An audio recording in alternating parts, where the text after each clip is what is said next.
What's going on, everyone? Welcome to the Season Gaming Bitcast, episode 297.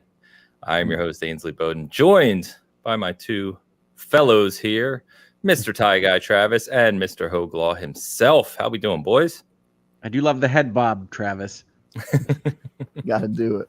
We're just happy that we could get Ains out of the lands between to do this show with you all for a little bit today. I'm sure he'll go back afterwards. I will. This show is kind of the lands between his two lives. My one live for the past few days. I have not slept much, boys. Nice. It's been a lot. We'll get to it, of course. Good morning, good afternoon, everyone. Dan is out today. We got mixed up on some summer family timelines, and so he's out today. Travis is out next week, but we'll have a good friend of the show joining to guest with us next week, Mr. Kay Asante, who I know much of our community knows. So obviously with summer and travel and family time, I know Hoag's got a vacation coming up, and Travis is doing this goofy thing called getting married here in August. So, there's different things happening where we'll be having guests on and filler and everything else. So just bear with us, of course. But I want to mention that the reason I'm gone next weekend is because I'm going to be at my bachelor party, and I would like people in the comments to guess what a Travis Northup bachelor party looks like, because I'm curious myself. I have theories, but I don't know. It sounds scary to me personally. A Travis Northup bachelor party Actually, put on can I hear by about your guys' bachelor parties. I think that would be fun. I you didn't guys have one. bachelor? You didn't have one? My groomsmen took me like go-karting. Nice. I'm down with that. And to like a mini golf arcade type of place. Oh, like a recreational complex type thing. Yeah. Yes, we were out in Southern California, so it was like that place in The Karate Kid. Nice. Oh, yes. Okay. Classic. I didn't have one. No, I just got married the Dutch way, where you just sign a piece of paper. I never had both times. I've only been married once. Oh. What is this lore? Oh, wait. Okay, I'm thinking because you have kids with you have kids from a previous relationship. It just wasn't a marriage. I thought you got married twice. I don't have kids from a prior relationship. Wait, you don't? No. I have stepkids. When you were my really wife young? had my wife did. I thought you had kids when you were really young. No. Oh, okay. I guess I misunderstand the timeline here. Query chat have Ains and Travis. Welcome to our gaming chat. I'm just learning about y'all. Okay. Oh my God! Now that I'm red and tearing up over here. Anyway, getting back to the show. So today we're going to be continuing the conversation from last week. So we still need to talk about Ubisoft Forward and some of those impressions. We had Nintendo Direct this week, which I know a lot of games that many people are excited for. I'm going to be doing some impressions of the. That sounds funny. Doing some impressions, giving my impressions of some of the games I played at Summer Game Fest I couldn't talk about previously, including things like Dragon Quest III HD2D. Which we saw this week at the Direct. I'm also going to be giving away a copy of Shadow. Well, I'm going to show the code on screen. That would have been great. Shadow of the Erdtree for Xbox. So I have digital code here. We will get to that here in a little bit. But, of course, let's catch up on a couple things. So let's give a shout out to Tide. We got Gears picks this week. And Travis, you've had a rough day, my friend. I don't know what happened. Dude. It hates me. It hates me, dude. It's racist. It makes me upset. Dan looks pretty good. He fits. Dan right looks in, like he's actually there. That looks like a photo. Yeah, Dan looks great. Dan looks great. Hoag looks like he got put into the game because he won a contest. That looks fantastic. And I was like, we'll put you in the game, no matter how out of place you look. If you win this drawing or whatever, it's his Make-A-Wish Gears character. Oh my God! Yep. I look like not me, if that makes sense. Like it's supposed to be me, but it doesn't look like me at the same time. It doesn't look like you at all. It looks like they just gave Baird a slightly different face, and I don't know, man. It's weird. An older Baird who lost his hair. Yeah. But I don't have a headset. which chat has pointed out. So Doesn't he lose? Isn't he bald in one of the games? Or am I just, no, he has that blonde hair. am I confusing him with the many? I thought he lost his hair in the later series. I don't think so. Maybe I'm wrong. Okay. Yeah. Maybe he did. No, I'm maybe right. maybe I'm I'm forgetting. He's definitely bald. He's bald in 4 and 5. I'm seeing it in my head now. But anyway. Oh, okay. I forgot then. That's my fault. The guy wearing the gear shirt forgot. And by the way, GameFire said I look smart for once. Well, thanks, GameFire. Nice. I appreciate that. Haynes actually wears glasses, don't you? I do. They're right here. No, you don't wear them on the show because you don't want to look dorky. No, it's because the headset. No. We've talked about this. No. That's just maybe he talked about it with your other kids. I don't know. Yeah, the kids from your previous. Wait, am I making that up? Didn't we talk about what? Yes. Explain to me. You've got it backwards, brain, Travis. Yeah, you got it backwards. Okay. I have stepkids. This isn't hard to figure out. You don't have any real children, like your. Yes, I do. Real children. They're all AI. Okay, real children. Yes. Okay, I got it wrong. I didn't know that. I thought you were married before or in a relationship before. Well, I would. Yeah. Never mind. We're not going to get into the details. Wait, of my let's stop. Thank guys, you. Stop the show. Stop the show. The hosts need to know the show is stopped. What if we talked about games? Yeah, let's do that. All right. So we've got some early super chats I want to get to. Sid, you went crazy this morning, my friend. Let's start this. So Googleman in the house kicking us off with the €5 says, don't you love when people leave this game is too difficult type review on a roguelike?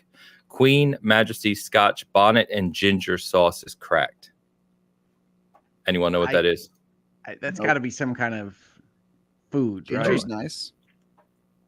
Ginger's good. Scotch is good. Yeah. Google, you always have us laughing. Thank you very much for the super chat.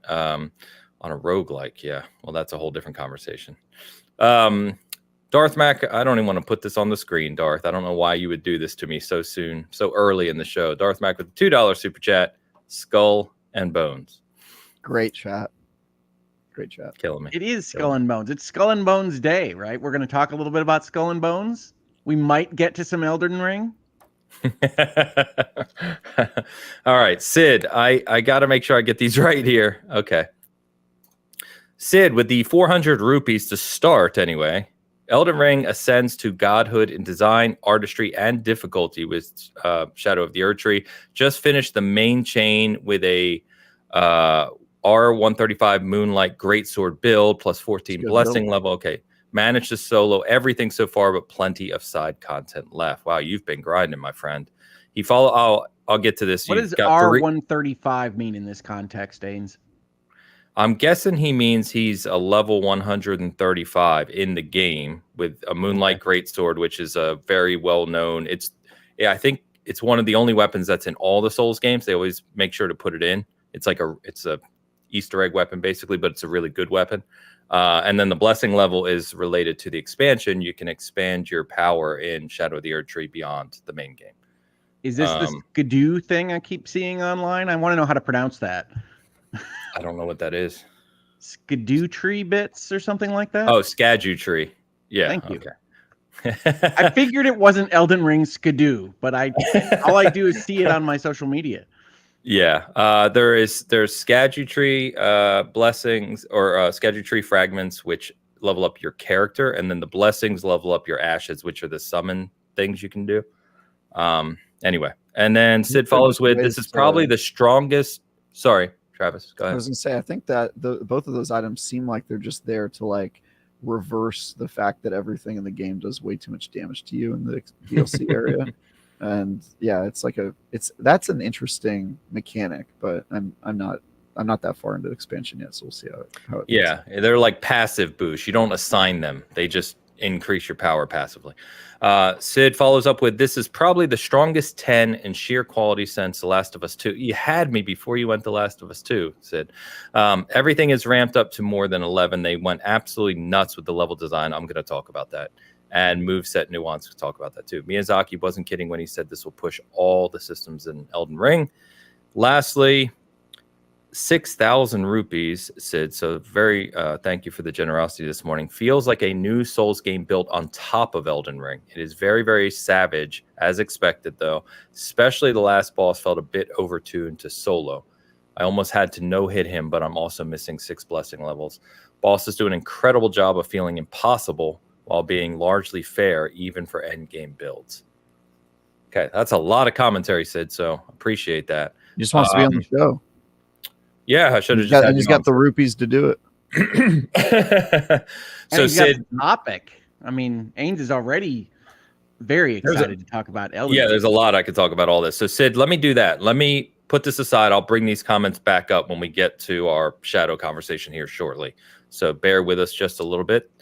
Tao, $10 super chat. Can't believe we're in the timeline where all the Versus series will be available, just not on Xbox. I guess Steam it is. Sup, Bitcasters, and I'm going to take you for a ride.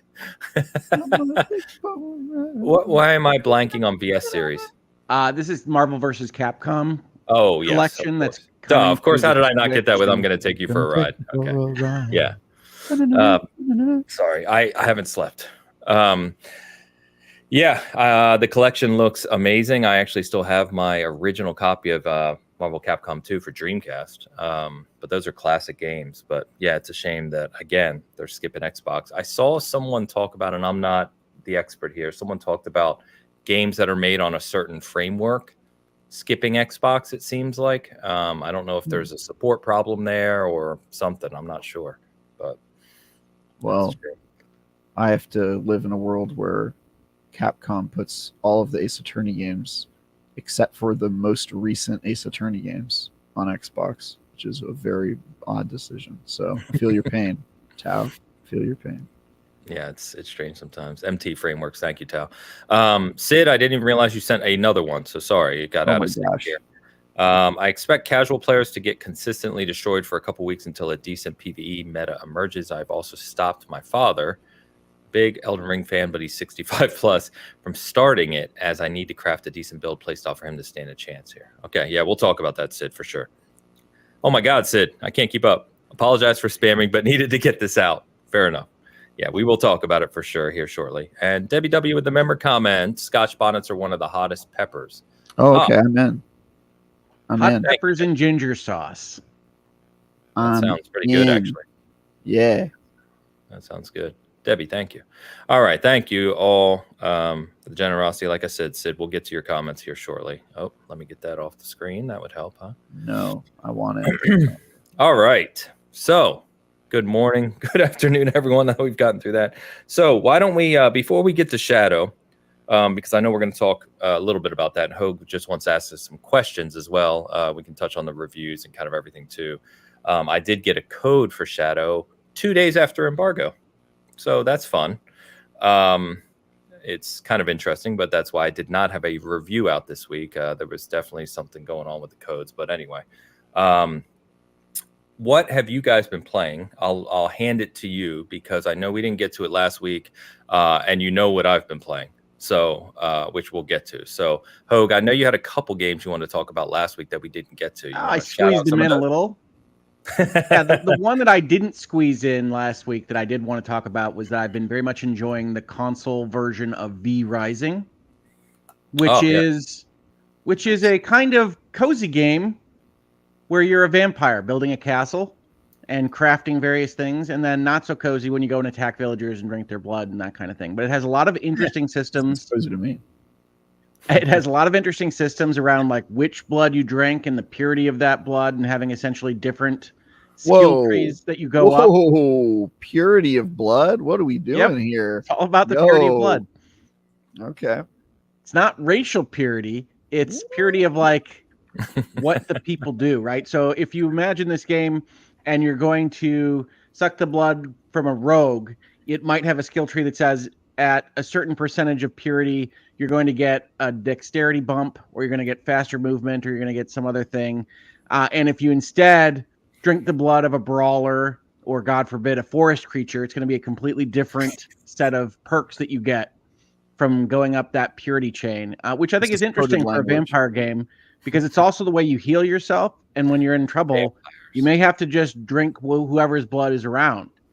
At the same time, you're trying to get craft materials and build up your various crafting mechanisms so that you can have a castle of your own and you can refill your vampiric abilities at your home base while also going out and essentially having bosses that you can track across the open world with a kind of blood sense in order to get new ingredients and new schematics to build up that castle, which I am told is similar to a model that they used in Valheim, which is not a game I played, but I really love it. It's an excellent kind of ARPG. It's got better combat than this kind of type of game usually has.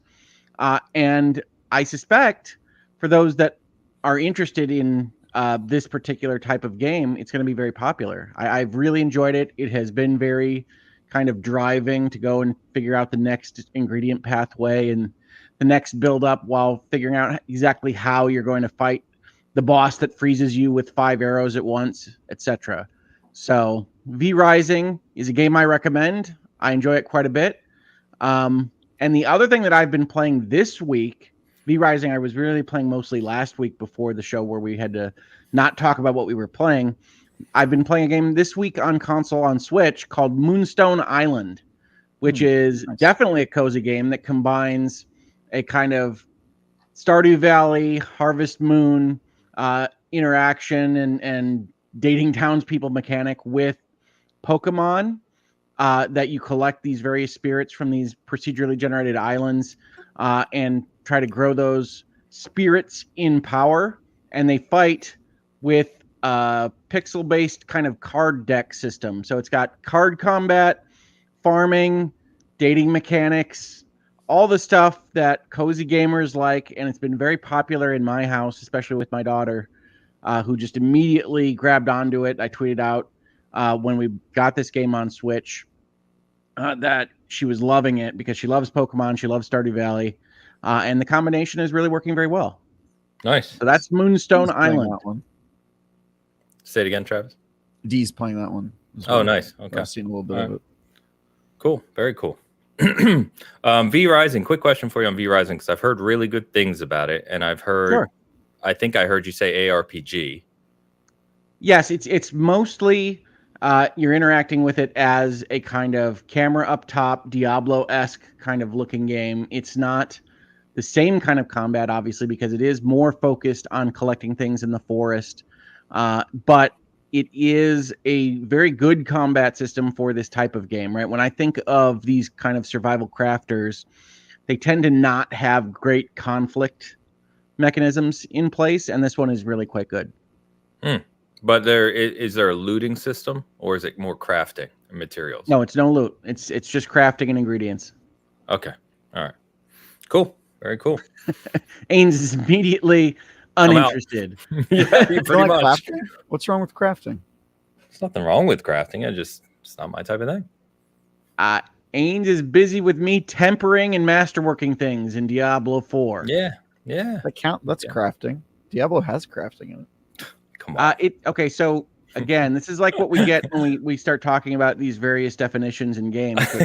That's a different kind of crafting than what we're talking about with V Rising or Pal World or something. That's more upgrading. That's like you find the loot, then he you doesn't upgrade like survival games, is what you're telling me. Yeah, I'm not a big survival. He would prefer to have guy. Loot drops than to have to build his own loot. Correct. Yeah. That's what I understood it to mean.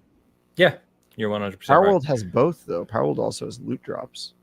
I haven't played Power World. Survival game. Oh man, you should play it. It's good. Well, technically, the pals are a kind of loot drop. Yeah, and they also, if you kill bosses and stuff, you get loot drops from them, like schematics and stuff that help you. So you essentially get your loot to drop, and then you just have to craft it. And in V Rising, you can eventually like hypnotize and have servant thralls that you can use as part of your castle framework as well. This game is so racial. It's crazy.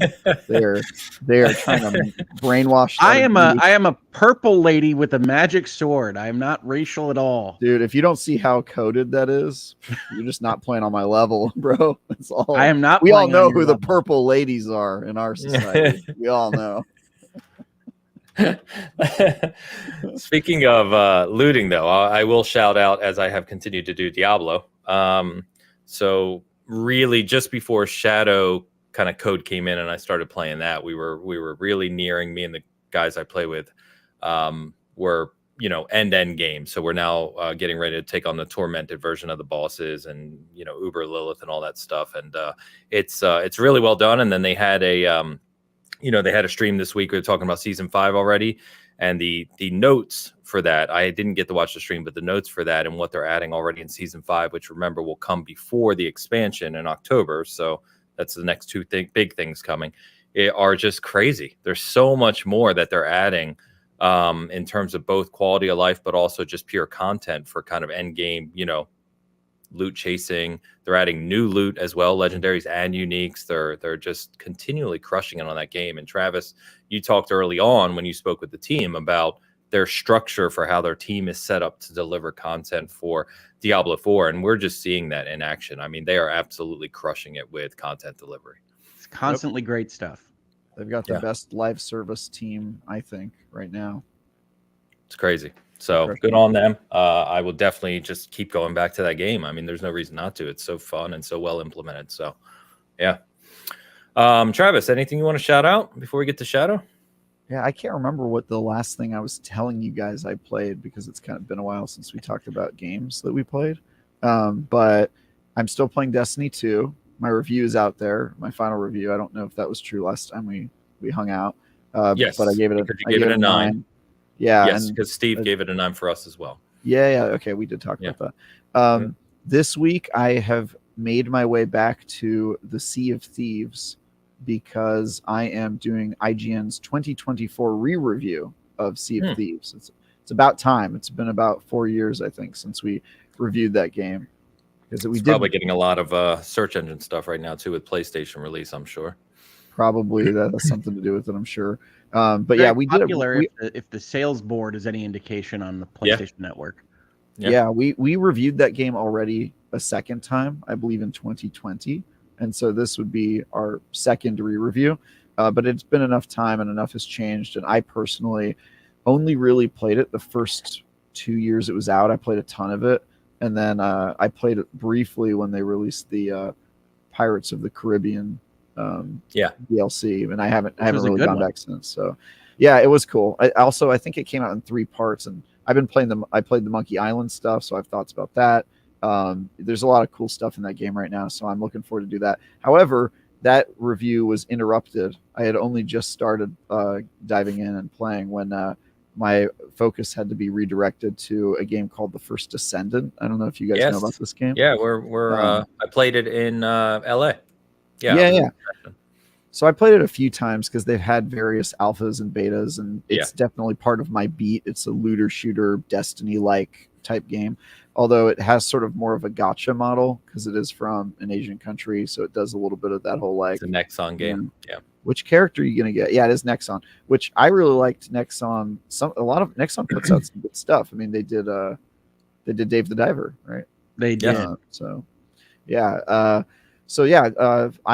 played that game in various states over time, and now the final version's coming out at the very beginning of July. I'm currently playing that version. Yeah, I'm playing that version of the game right now, and I will have a review for it probably in progress on July 2nd, and then once the game is out and we're on live servers, then I'll play the rest of it and do my final review. So super busy with those 2 huge multiplayer RPGs that I'm sure are going to take me weeks and weeks to finish. But those are the main things I've been playing.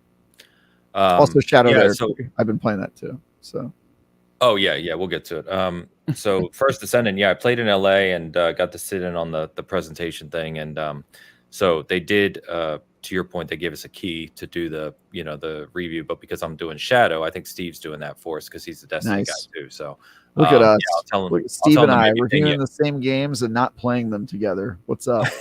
I was just gonna say, I'll tell him to ping you, because obviously with those games too, grouping up is a big component of it. What I played of it was very, as you said, I think I said this last week, but it has the Destiny and Anthem kind of stuff on its sleeve, right? You can tell that's what they're going for, Destiny primarily. But I played a couple levels. The level design was very confined, at least what I played, not in the open world piece, the actual mission levels. and it was more kind of like horde-ish. You know what I mean? It's just like group of enemy, group of enemy, group of enemy. So I'm curious to see if it gets better as it opens up and you kind of get more freedom, to expand out, because it was a little too monotonous what I played of it. But the embargo for that is this week, I believe. But to Travis's point, because it's a live game releasing July 2nd, you're probably better off waiting to see how it launches and see how people's feedback post-launch. So let's see. But it is free to play, I believe. I think it's free to play. It is free to play. It's 100% free to play. It's very microtransaction focused. If you look at all the menus, they're like, would you like to buy stuff? Don't unlock a character? It's like, it's pretty aggressive. I think I mentioned last week, you don't build your own character. It has named characters. So that's going to be part of the model as well. Which is cool because they're adding like storylines for each of them. It seems like at launch, there's only going to be one character that actually has their own story that you can play through. But I think that's right. Yeah, when you switch to that character, you start to like get quests that are about like her personal story and stuff. So it'll be interesting to see, because it very much reminds me of Genshin, but for a very different audience. Instead of appealing to like anime folk, it does appeal to those people a little bit, but it is more anime folk. Anime folk. If you've ever been in the IGN comment section, you know what anime folk are like. Let me tell you. So we're gonna get to the Nintendo Direct in due time. Hang on. Good. Yeah. Very fair. Okay, well, a couple other super chats to get to before we get into Shadow. So big shout out to my good friend here, John, from Xbox Era. So, John, hope you're doing well, man. £5 super chat. Big shout out to Ains and the rest of the gang. Pleasure to meet you at Summer Game Fest. Don't forget to like the stream, y'all. Sorry, Cheeseworks. I don't know what the Sorry Cheeseworks is for, but no, big shout out to John. We had a great time out in LA. Him and his lady came out and we hung out a lot. And he's awesome. So, really genuine dude. So, basically, like I was going to say, shout out Xbox Era and the crew over there. So, thanks for that, John. And Tal, $5 super chat. V Rising is more aggressive. Don't starve. Where in Don't Starve, you could be passive. V Rising, you got to fight and upgrade often. So I tried Don't Starve very briefly. I maybe played it for like half an hour. So I can't really even speak to that either. It's not my type of game, but I don't know if either of you guys can talk about this comparison. I mean, Don't Starve is a survival crafter. It doesn't have the kind of conflict points that V Rising does. And it's one of the reasons that I think V Rising is distinguished, is it does do a RPG combat, a version of it that is compelling on its own without all the survival crafting stuff. And that's kind of a rare combination in that space that I've experienced. Okay, cool. Tal, thank you again. Generosity, my friend. Nissa with the member comment says, Palworld is awesome. You should play it, Ains. I've heard great things. Eric reviewed it for us. Travis reviewed it. I've heard great things. Again, it's just time. It's all, especially when I've got something like Shadow, which literally consumes my life. There is a ton of stuff. Yeah. You can capture humans. It tells you I'm not not Hogue. I don't play those games, Travis. Yeah. Those, we all know what he's doing. Mr. Town, the purple lady. I pitched something I wish I had more platforms to talk about, or the things that I pitch IGN that they don't accept. They go, no, we don't want you to do that. And one of the things I pitched to them was, I want to make a video that is me trying to get through Palworld without catching any pals, only catching humans, because you can catch humans and then use them like pals. Like you throw them out of their pal spheres and they like go around attacking things with their gun. I was like, let me try to get through the whole game only catching humans. And they were like, don't do that. Like not just for a night 10 video, like don't do it at all. Like no one needs to see that. Like don't do it. I was like, let me do it. I mean, Season Gaming's fully independent, so yeah, I don't know. We could have a laugh. Nissa, thank you. Leo says €5. Says, Travis, you're awfully quiet about Rockay City. All the DLCs are free to claim on Steam. What's up with that? I do bring it up to him once in a while, Leo. Yeah. You sent me something about Rockay and you go, get back on, Travis. Get back in there. I get the press release and I ping him like it's time to go back. That game added like a whole game mode to it later on, and it was there when I played it on Ains's demand. And I don't know if your bet loss, not my demand. I believe it was demand. I think it was abuse. But yeah, I don't know if they could add anything to that game to make it better, but we'll see. I'm impressed that they're still adding stuff to it. That's kind of surprising. I thought they would have cut their losses. I was under the impression you didn't hate it as a kind of torture device. Am I wrong on that? I don't hate it as a torture device because I'm used to my threshold for pain when it comes to games is so high that Rocket City is just not going to get anywhere near it. But like, it's definitely a bad game. Like, if I were reviewing it for IGN, it would have got a 4 or lower for sure. You could just tell by playing it, because it read to me like a 5 in the first couple hours, and that usually means if you're expected to play it a long time, you're really going to not like it. Like, I can kind of tell these days how bad a game is going to feel after 20 hours within the first couple hours. But yeah, it wasn't like nightmare fuel. Certainly not for me. What was that long RPG you had to play that you gave like a 2 late last year? Oh yeah. That was the one where they got their own title wrong multiple times in the game. The Order of the High Human. The Order of the High Human, or as it is sometimes called in the game, Order of the High Human, or the Order of High Human. They have 3 titles for their own game. They couldn't figure out which one was correct. Nice. So no QA involved in that release. Yeah, I played that game for a really long time. In fact, so long that after my review came out, the creator emailed me and was like, "Why did you say the game took you this long to beat?" And I was like, "Because it did." Like, I showed him my play hours. I was like, "Dude, I think," he was like, "It shouldn't be more than 20 hours." I was like, "It for sure is more than 20 hours. Like, that game took hella long." Anyway, yeah, very funny. Great. All right. Thank you, everyone, for the generosity to kick us off this morning. So we will get to Shadow. So I'll obviously kick us off here. Got the code midweek, so started playing. Sadly, like I said, after embargo, which was Tuesday, reviews came out. Reviews are extremely high. It's now at least however you categorize this on Metacritic or OpenCritic, the highest expansion rated of all time. So it's I took a picture when I started. Before I started Shadow, I took a picture of my character that is my 4th playthrough, and I had 106 hours on that character. I looked this morning after playing Shadow for the past few days, and I have 137 hours. So I think I've played 31 hours, or give or take. So that's in game of Shadow in the past 4 days. Yeah. So when you say 4th playthrough, do you mean that you're a new game plus with that? No. I new fresh character. Okay. Yeah. This was kind of my pure run. So basically what I want to do is capture everything, right? I've bought every piece of armor. I've done everything I found. I just took my time and just enjoyed the world. I started earlier this year. Yeah. And I did it with the anticipation of Shadow coming in June. Or this summer. So anyway, 30 plus hours in the Shadow now. I have only beat, from what I can tell, 2 of the critical path bosses in that time. And I think I have less than half the map uncovered. It is extremely large expansion, bigger than most games, obviously 30 hours, not probably halfway through it. So a couple things, just to go back to some of Sid's comments here.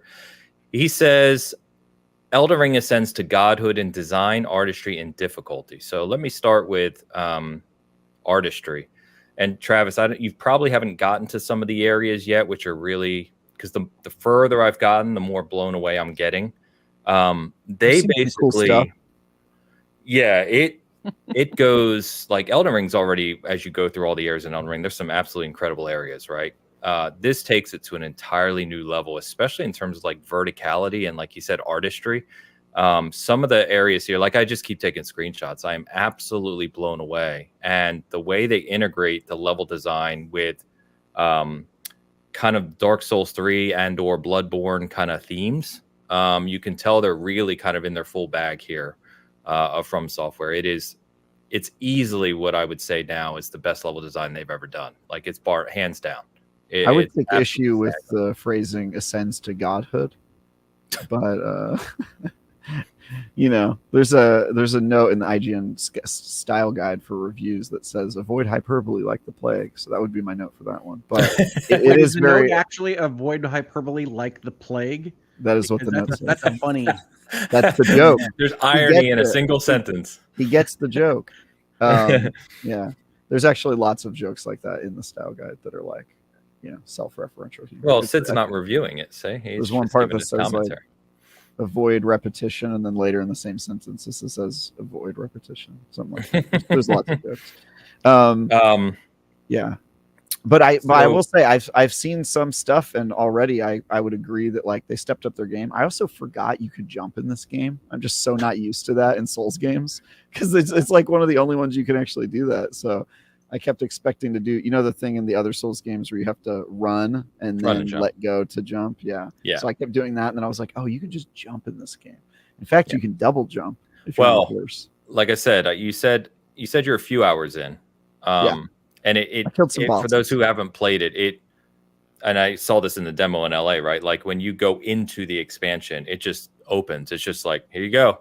And you're free to go wherever you want in the world, which is literally my favorite thing in a game.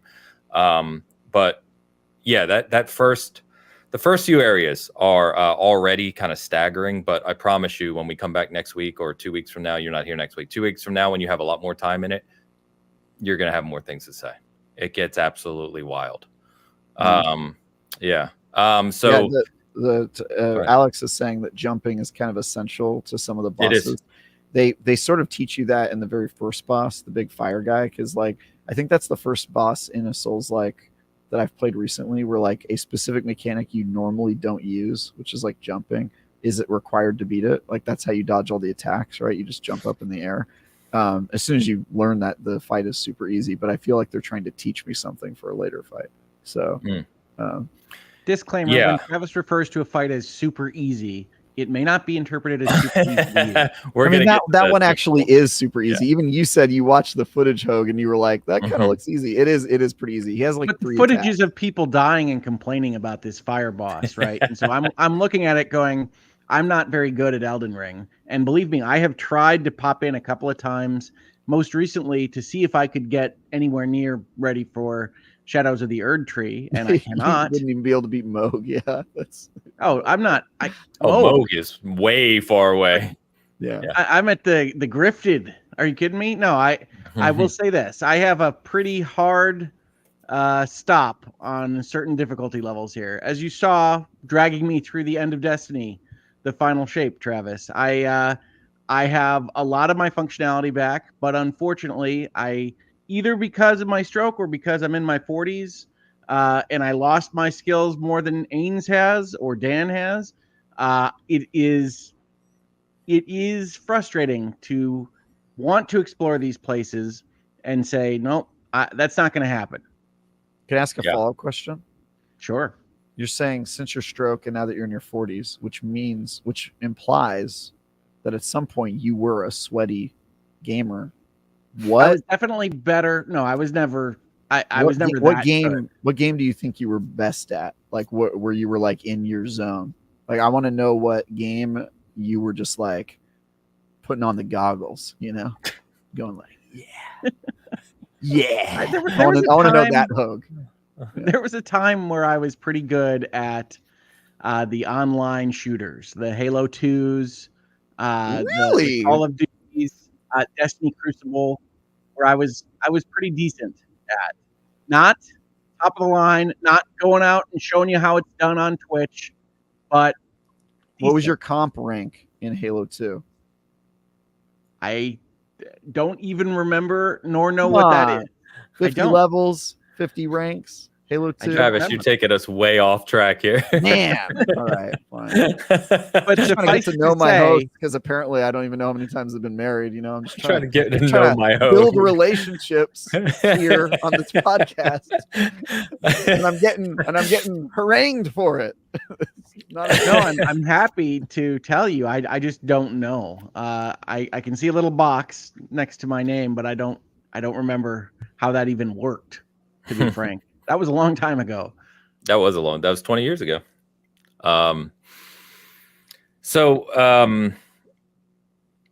Yes, let me get back to where was I here? So there are one thing I really like about what they've done in the expansion too is you meet quite a few NPCs pretty early, and their stories are more cojoined into the story of the expansion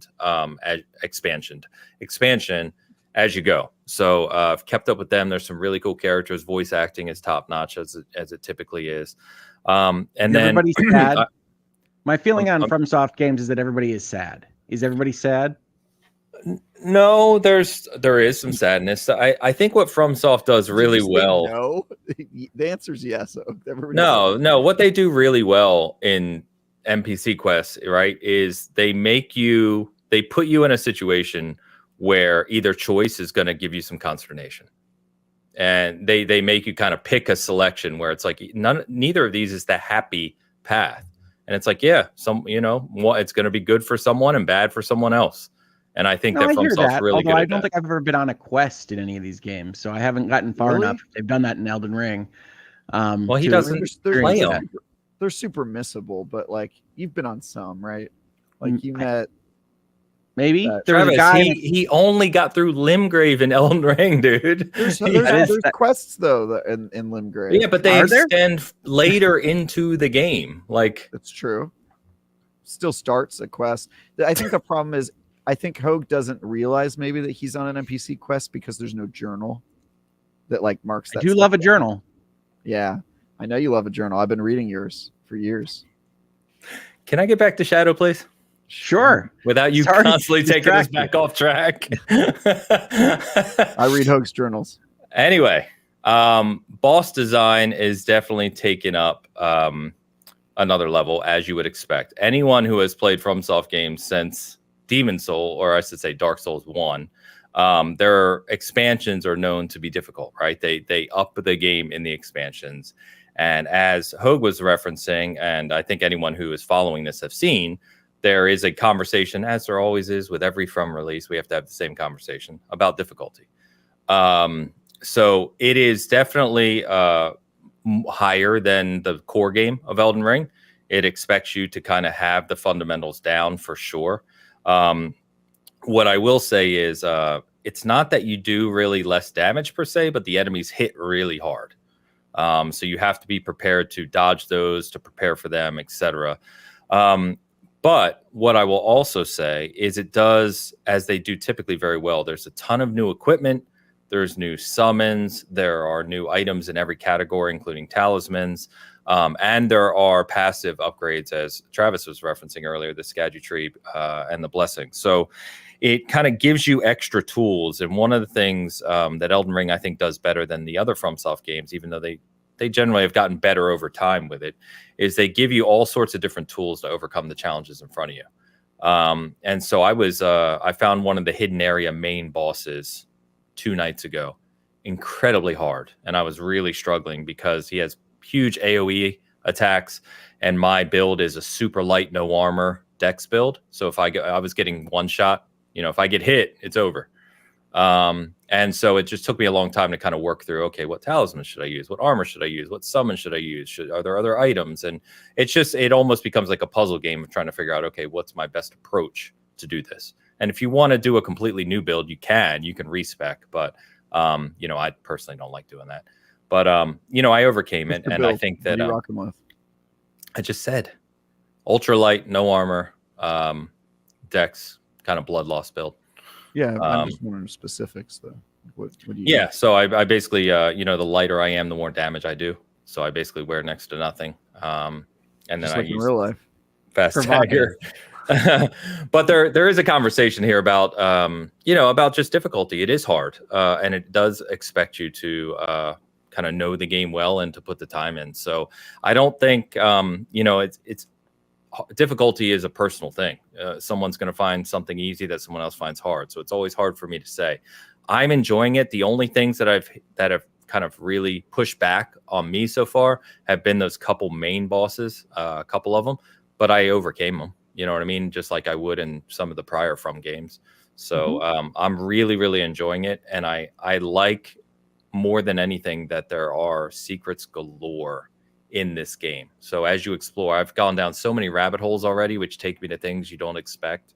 And it's just this game, this even more than the core game of Elden Ring, nails the feeling of discovery and mystery and exploration. And that is one of my favorite things in games, which is probably why I love it so much.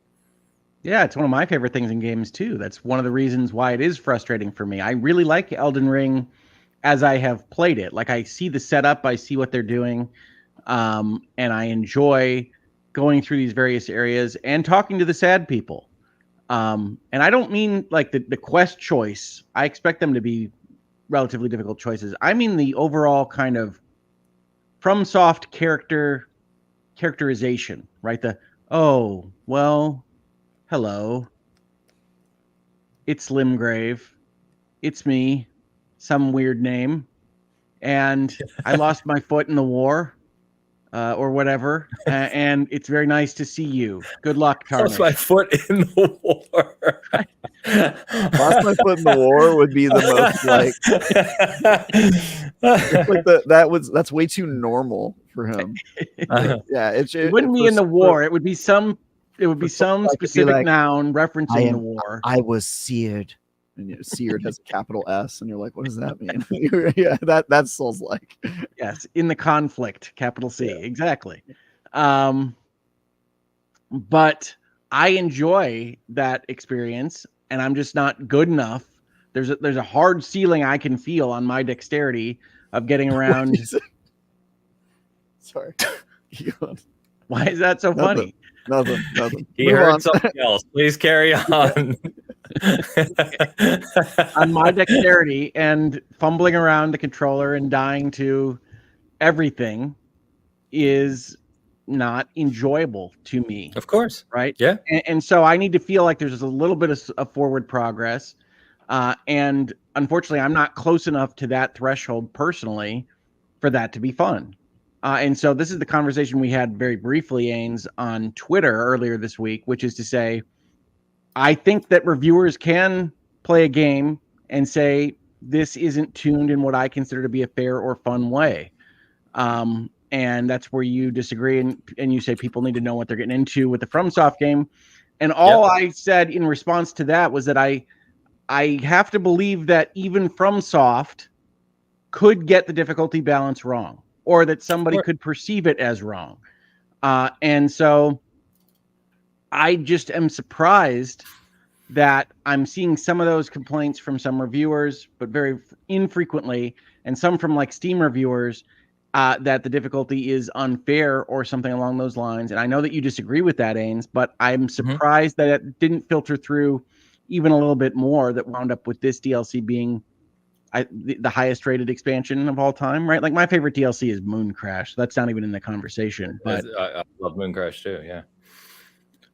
No, I think that I think, and I've said this before, and this is just me personally, of course, I think where I take issue, right, is I don't think there's any problem with someone calling out a difficulty on a game or saying it's too difficult for them. Obviously, there are plenty of games. There's probably 100 games that released on Steam this week, like 2D platformers, that are probably too difficult for 90% of people. But I think fair, that word, is where I get annoyed, because as I've pointed out before, if you say the game's not fair, you're saying that it's unfair. And unfair would mean that there's some design of the game that prohibits you from progression, right? Well, maybe prohibits, but like, let's go back to the Nintendo days for just a second, right? There used to be a thing where you'd get shot from off screen. Yep. Right. And a lot of people reviewed that as unfair. But technically, if we're using the same kind of rubric as we do for most FromSoft games, you could memorize where those shots are likely to come from. And you could be getting good even with that design. And I think there's a difference between how we used to treat that kind of thing then and how we treat it now, where mostly reviewers that enjoy this, and I'm glad that they do, I like to like games, say, well, they might look unfair, but you can figure out how to do this and this and this and beat that, and then that makes it worthwhile, is a different conversation than it used to be. And I think that I just noted the that. game That's all I designs said. are better, I think. Like, dying in one of those 2D games, you used to have to restart the level over. It was like actually bullshit.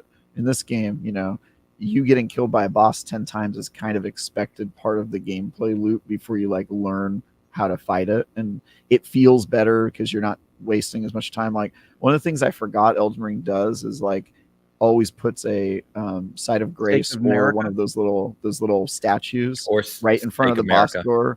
Yeah. So you don't have to go and backtrack, and that is like, I forgot that was in this game because there's so many Souls likes I play, and you were gonna say because I'm just that good. I very rarely die.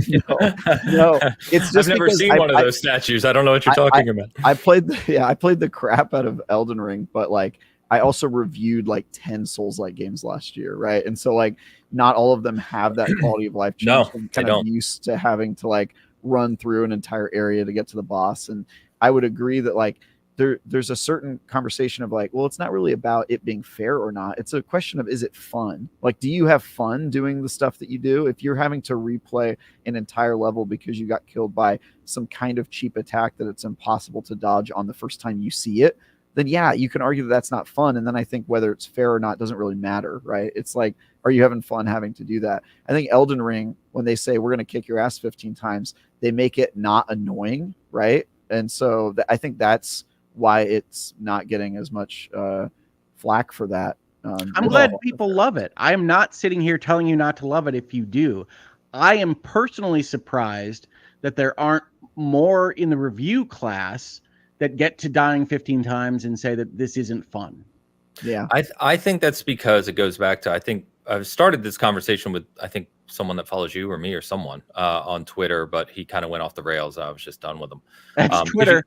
You can't have a good conversation on Twitter anyway, right? But the point I was trying to make is that goes back to the conversation I know Travis and I have talked about a lot. It's like, who reviews your games? Do you know what I mean? Like, we were talking in SG earlier this week about Shadow, and it was like, so take Ray for example, right? Who doesn't, I don't think she typically plays this game. She loves cozy games, completely different games than I play, right? Like, we were joking, like a new cozy game comes out that she wrote about. I'm not reviewing that game. I don't know anything about those games. I don't know the mechanics. I don't know what's expected. It doesn't vibe with me. There's my word. All those things, right? So I'm not going to review that game. That's my mentality around it. Just like I think with this expansion being the follow-up to such a highly acclaimed title and beloved title, right? And us knowing that we've been waiting for it for a long time, the people who reviewed this generally, I think on a large scale for all the major outlets, the critical places, right, are people that want to be in Shadow of the Erdtree. Do you know what I mean? They're people that enjoy these games. They're people that are looking forward to it. And so they kind of have, that goes back to what I was saying about expectation. When you go, if you have any knowledge of From games or any love for them or have played through them, you have an idea of what to expect going into Shadow of the Erdtree. I expected that first enemy to hit me and for it to hurt. I knew that was going to happen. Like that should be the expectation. And I think that's where like who's the one reviewer that gave it like a 6? Is it PC Gamer? Eurogamer. Eurogamer gave it 3 out of 5. Yeah, and talked about the difficulty, which is the example. And it's like, yeah, I mean, that's okay. And that there's nothing wrong with that review. That person is free to have that opinion.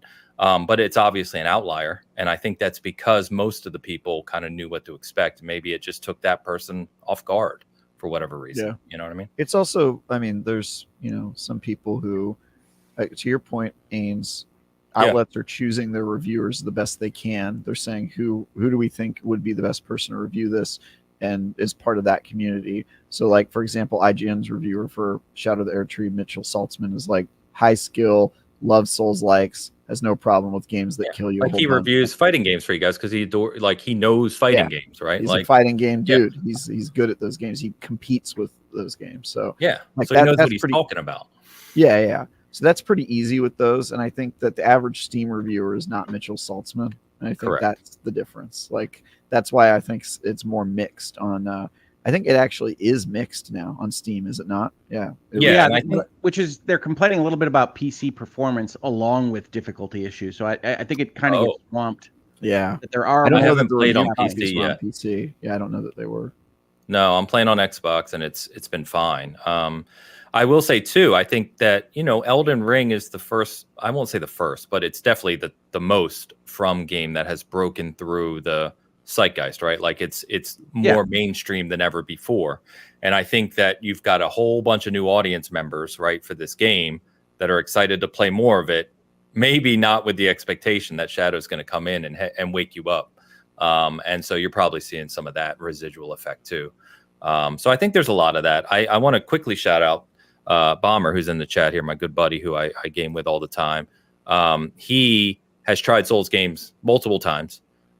He's one of those where he even tried Elden Ring previously and gets frustrated and has quit. And he's been in our party the past 4 nights. We've been in a party chat, all playing Shadow, but just talking. And he got back to the core game of Elden Ring, and he's made quite a bit of progression. And it's really, really cool to see how excited he's gotten. Like, you know, I had a comment, I can't find it, but how excited he's gotten. And I think that's happened with a lot of people with Elden Ring. That's why there's so many copies sold, so many people playing it. It just I think open world FromSoft is a great idea. I think Elden Ring is connected with a lot of people, and I am glad that this expansion has worked for folks like you, Ains, and I presume eventually for like folks like you, Travis, because that's who they should be selling it to, not to me, honestly. But I do look at it and say there's a lot of art and interesting things that are going into Elden Ring and an expansion to Elden Ring that I unfortunately am unlikely to ever see. And I backed down from Elden Ring and took up again with Ghost of Tsushima as just a sword open world adventure, and I've been enjoying myself more because I love that game. And I have never actually played the like extra island that they added to the director's cut. So okay. I'll get there, and that's me making do with what I can handle. Why don't you just play Elden Ring in multiplayer? So that's a good question. Even though I talk about you dragging me through Destiny along with Alex, I don't like to play exploration and narrative place type games with other folks. I don't like to be thinking that I am detracting from other people's experience by wanting to slow roll and talk to everybody or read these descriptions or whatever it is I'm doing in that game. I don't like that. And Travis, every time I've been on with you, you have been understanding of my desire to, as I usually describe it, read the plaques in the Smithsonian in the Division. But I don't love being in a multiplayer environment in those games in general. And that can be a weird thing for me. That's just the way I'm wired. It's the same wiring, I think, that prevents me from liking to kind of pay for bonuses on mobile games and things. Like, I don't like to pay for extra tiers and battle passes. I like to earn and grind all that stuff. I'm a Dragon Quest guy, which we'll get to later in this episode. So that's kind of my mentality. And I don't like it when other people come in and essentially solve whatever issue I'm having, right? So like when I played Destiny with you, it's very difficult for me to tell what it is that I'm doing compared to what the group is doing. And that just takes away a little bit of my satisfaction from progressing past an obstacle. It was the same. I actually was playing Diablo 4 with my brother this weekend, and we had a good time. Like, it was fun, but you lose track of what you're doing other than not dying in a way that I don't like as much as progressing through that game myself. I think that's fair. Yeah, I think that's fair because I'm the same way. Like, when we got the code late for Shadow, and I basically at that point I had made up my mind, okay, I'm going to talk about this and write about it, but I'm not going to review it for embargo because there's no way I could have done that. That actually, it almost freed my mind a little bit because now I thought to myself, now I can play Shadow how I want to play it, which is exactly as you described, Hogue, which is turn this on, leave the rest of the world behind, and I'm going to explore at my own pace and do everything how I will, very methodical and slow paced. Because I'm slow. Yeah. And in Diablo, as a comparison, like, I feel guilty about my town visits, right? Which are now a lot longer in Loot Reborn. I really like Season 4. I like what Diablo 4 has become. I still adore that game, but my trips to town are long. And I try to make them faster, and then I'm like constantly stressed that I'm going to accidentally delete something that I shouldn't have. And that's a silly thing, right? But like, that's impacting my experience playing the game. Yeah. Yeah. Well, I think you should give multiplayer a try. If you have like, so I took my buddy Kevin, who's not a Souls-like guy at all, but he really wanted to play Elden Ring. And then later my fiance Dee through Elden Ring. And those were super enjoyable for me because it was like, I get to see them play it the first time and their unique experiences, and I'm basically just like hanging back and helping them kill and distract enemies and like healing and doing, because I have like a night build with a bunch of like support spells, and so I'm kind of just like enabling them to do it and then watching their journey unfold. And that was super enjoyable for me, and they also had a good time because I wasn't like holding their hand or killing everything for them or not letting them see enemies because I was in the next room killing it before they got there or whatever. So I think if you find the right person, playing multiplayer can be super fun, and it would also have the advantage of letting you actually see more of the game. So it's just a different experience, but it can still be fun for sure. It is fun, yeah. And I think people, I saw so many bad takes this week about how multiplayer and Shadow of the Erdtree, is not the right way to play it, and people need to chill. Dude, because just let people enjoy however they want to multiplayer has been in the Souls FromSoft games since Demon Souls, and it's like a very, very core part of the game. So people saying that that's an invalid way of playing it are very stupid. As is PvP. I mean, which is a whole nother thing we never talk about here. But I love PvP in those games, although they have rubber band issues. Really bothers me. You can do Elden Ring. There's actually a Coliseum, like you can go and challenge. It's matchmaking basically. Or you can put down a invasion sign. And you can just choose to summon you to fight you. Which, by the way, people do that, Ains, in Elden Ring, because I put down my invasion sign quite often. They'll summon you when they have 3 people in their party, and then they'll just destroy you.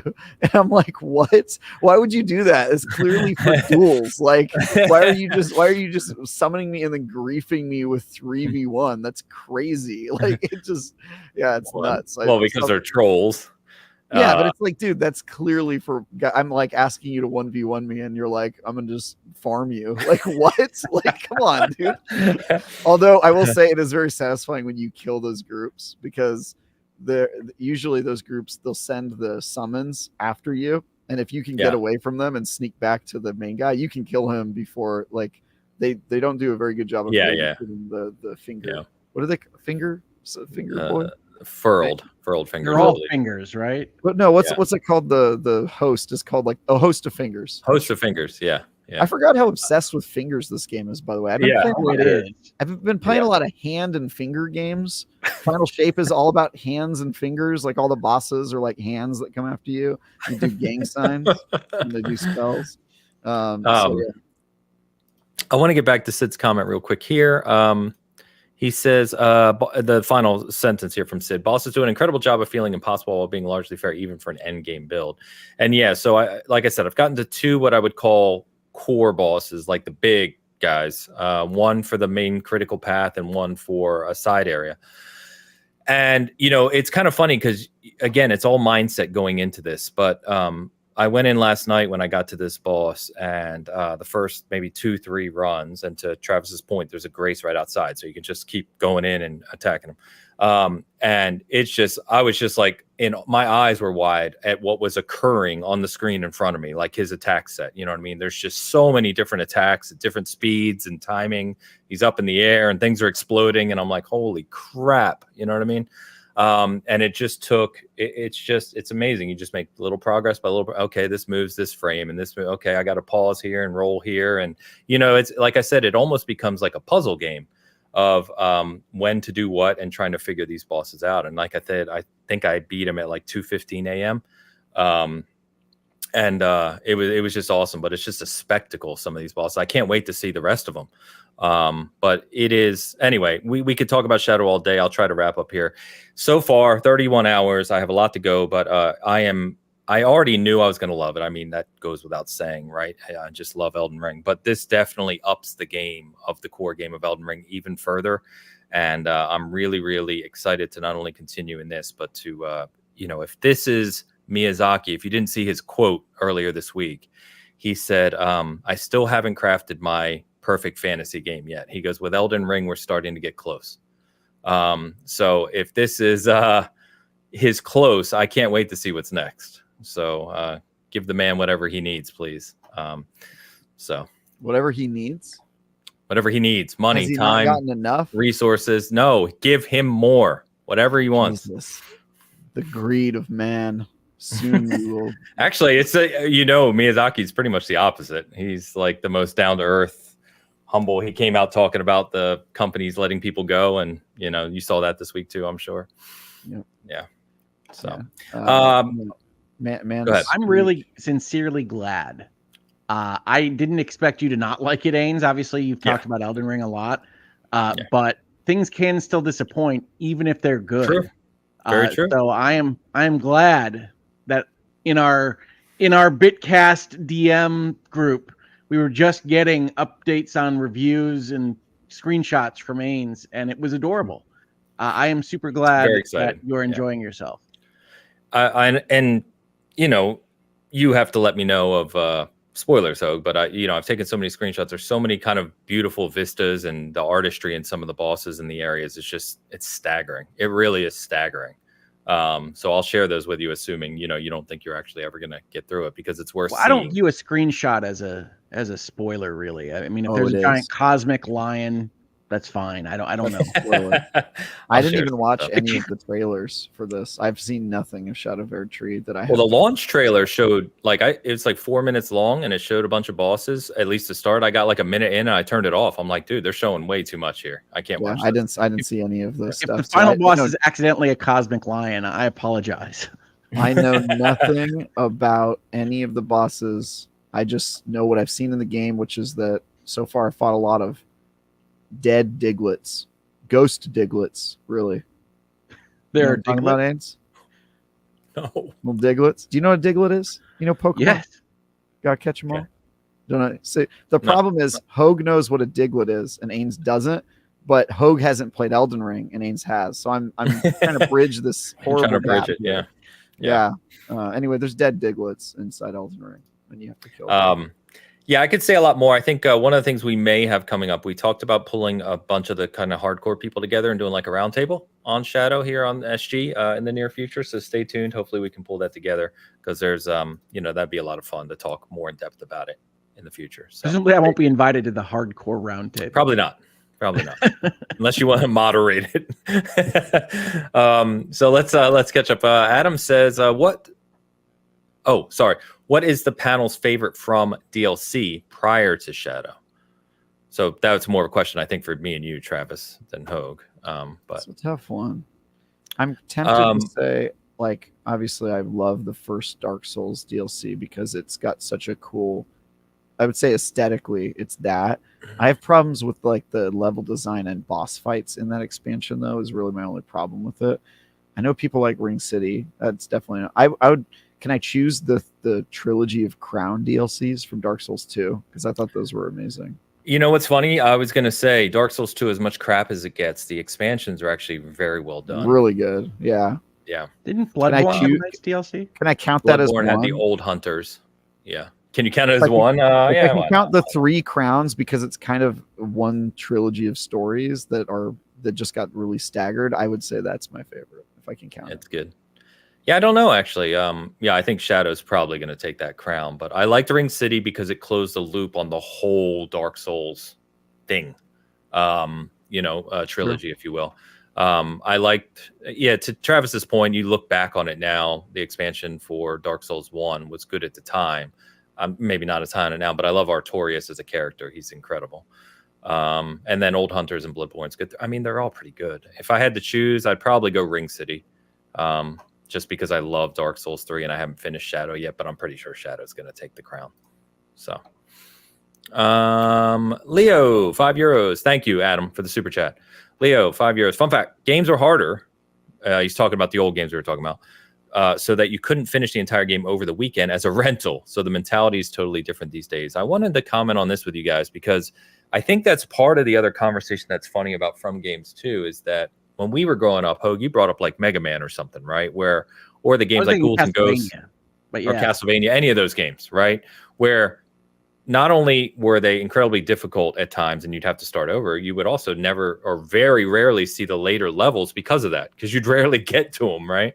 But I think that over time, as games went 3D and we had new save systems and checkpoints and, all these things that are in place in modern games, dying in a video game has really mostly, except for maybe some of the indie games we see, frequently, it's mostly kind of disappeared. Like there's not a consequence of dying in games much anymore. Not a significant. No, and I view the Souls design as the answer to that, right? Like I Right. view that as the whiteboard kind of planning. All right, people don't like to die. We don't want to just cancel their game. What do we do? And we have this concept of experience points being lost and having to get back to your body. Like that's the defining characteristic of a Souls experience to me. Yeah. Yeah, and one of the things I was working with Bomber and Travis, you can probably echo this, right? For people who are new to these games, one of the mindset things you have to get over the hump is freeing yourself from worrying about dying. Dying is part of the experience. Basically, to Hogue, your point, when you're out and about and you have souls or whatever runes in Elden Ring, right? Yeah, you lose 10,000 runes, you feel bad. Yeah, but you should. There's lots of graces, there's lots of checkpoints, and you can fast travel, right? So you want to spend those and be leveling. You really generally don't want to be out in the world traveling with a whole bunch of runes on you, right? There will be points where you're going from point A to point B where that happens, but if you get yourself over the mindset of just let it go, it's okay. You're going to get millions more. Let them go. It's so freeing. Like. Bomber was struggling with that the other night, and he's like, dude, I lost 900 runes. I'm like, trust me, dude, let him go. Just remove it from your mind, because dying doesn't matter at all. Otherwise, there's nothing else that happens to you in Elden Ring or the From games when you die. You don't lose anything. This is where I would like to add that in Moonstone Island, the only penalty for staying up too late and running out of energy is that you wake up late, and they don't rob you like they do in Stardew Valley, which is delightful. Pretty common. They did that same mechanic in the mini game in Infinite Wealth, the Animal Crossing mini game. If you stay up too late, I never got there in Infinite Wealth. Wow, I completed that island. Yeah, I got 100%. Legend. Legend. You get a really cool attack when you defeat Doki Doki Island. You do. It's very cool. Nice. That game is really cool. Leo, thank you so much. By the way, go ahead. What do you guys feel? So when I reach a new boss, I'll run in and try it once, and if I can tell it's going to be a long ride, then I'll just like put my sign down in front of the boss and just like help other people clear it, and that's how I learn. That's something you can do. Yeah, and also it's a great way to gain tons of resources. Like you can just, if you help somebody with a boss like 3 times, you'll have like hundreds of thousands of runes, and then you can level up a bunch. So I just have a rule. I do walk around with tons of runes because I like the risk. I like the let's see how many I can get. Doesn't surprise me at all. Yeah, I like it. But then if I get killed and I lose them all, I'm like, oh, Travis, you know what that means? It means you got to go back to the last boss and help them like 5 times to get the runes that you lost, and then you can earn the right to advance to the next part. So I give myself like a little roguelike mode. That's pretty cool. I'm sorry, I didn't mean to interrupt you. No, it's all good. I'll be honest with you. I often forget that you can even do that because I am such a solo player focused on my own experience. I run headfirst into the boss over and over again until I figure them out myself. But that's a really good idea and another option for people, to your point, where you're not risking anything. You're just helping others figure it out. You don't risk anything. You get to help the people who do like multiplayer. Because when I beat the boss, I like to do it solo, but I like to learn the boss by helping other people because it's profitable to help other people, and you're helping people who do want to play in multiplayer. And I like seeing their builds and watching them jump around. And also the bosses act differently. They have more health, they do more damage, and your health bars are shorter when you're helping somebody. So it also builds like discipline of like, maybe you can't get hit twice when you're playing with friends because your health bar is so much shorter. So I think it's helpful for people like myself who like fighting bosses solo on my account, but really enjoys like helping other people in multiplayer. And you can gain an infinite number of runes and materials by helping other people fight the boss. So it's super That's cool. very cool. Yeah, I may do that later, actually. You got me thinking about that now because the 2 big bosses that I've conquered are tough, right? So it'd be kind of cool to help others. Help a friend. Machine XP, $10 super chat. Biggest issue with the Elden Ring expansion is the base game is much more accessible. The expansion simply does not allow you to go off and gain levels and points for your build in the same way.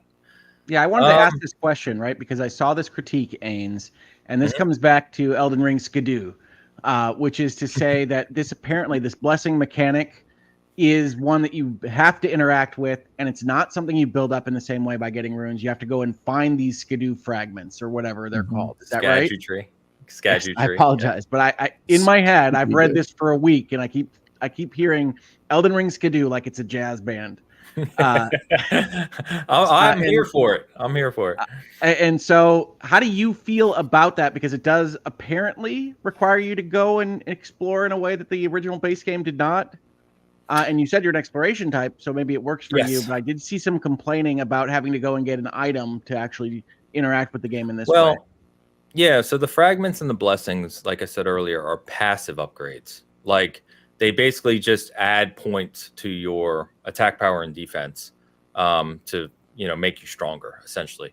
However, that doesn't stop you from continuing to level like normally. So I take two things.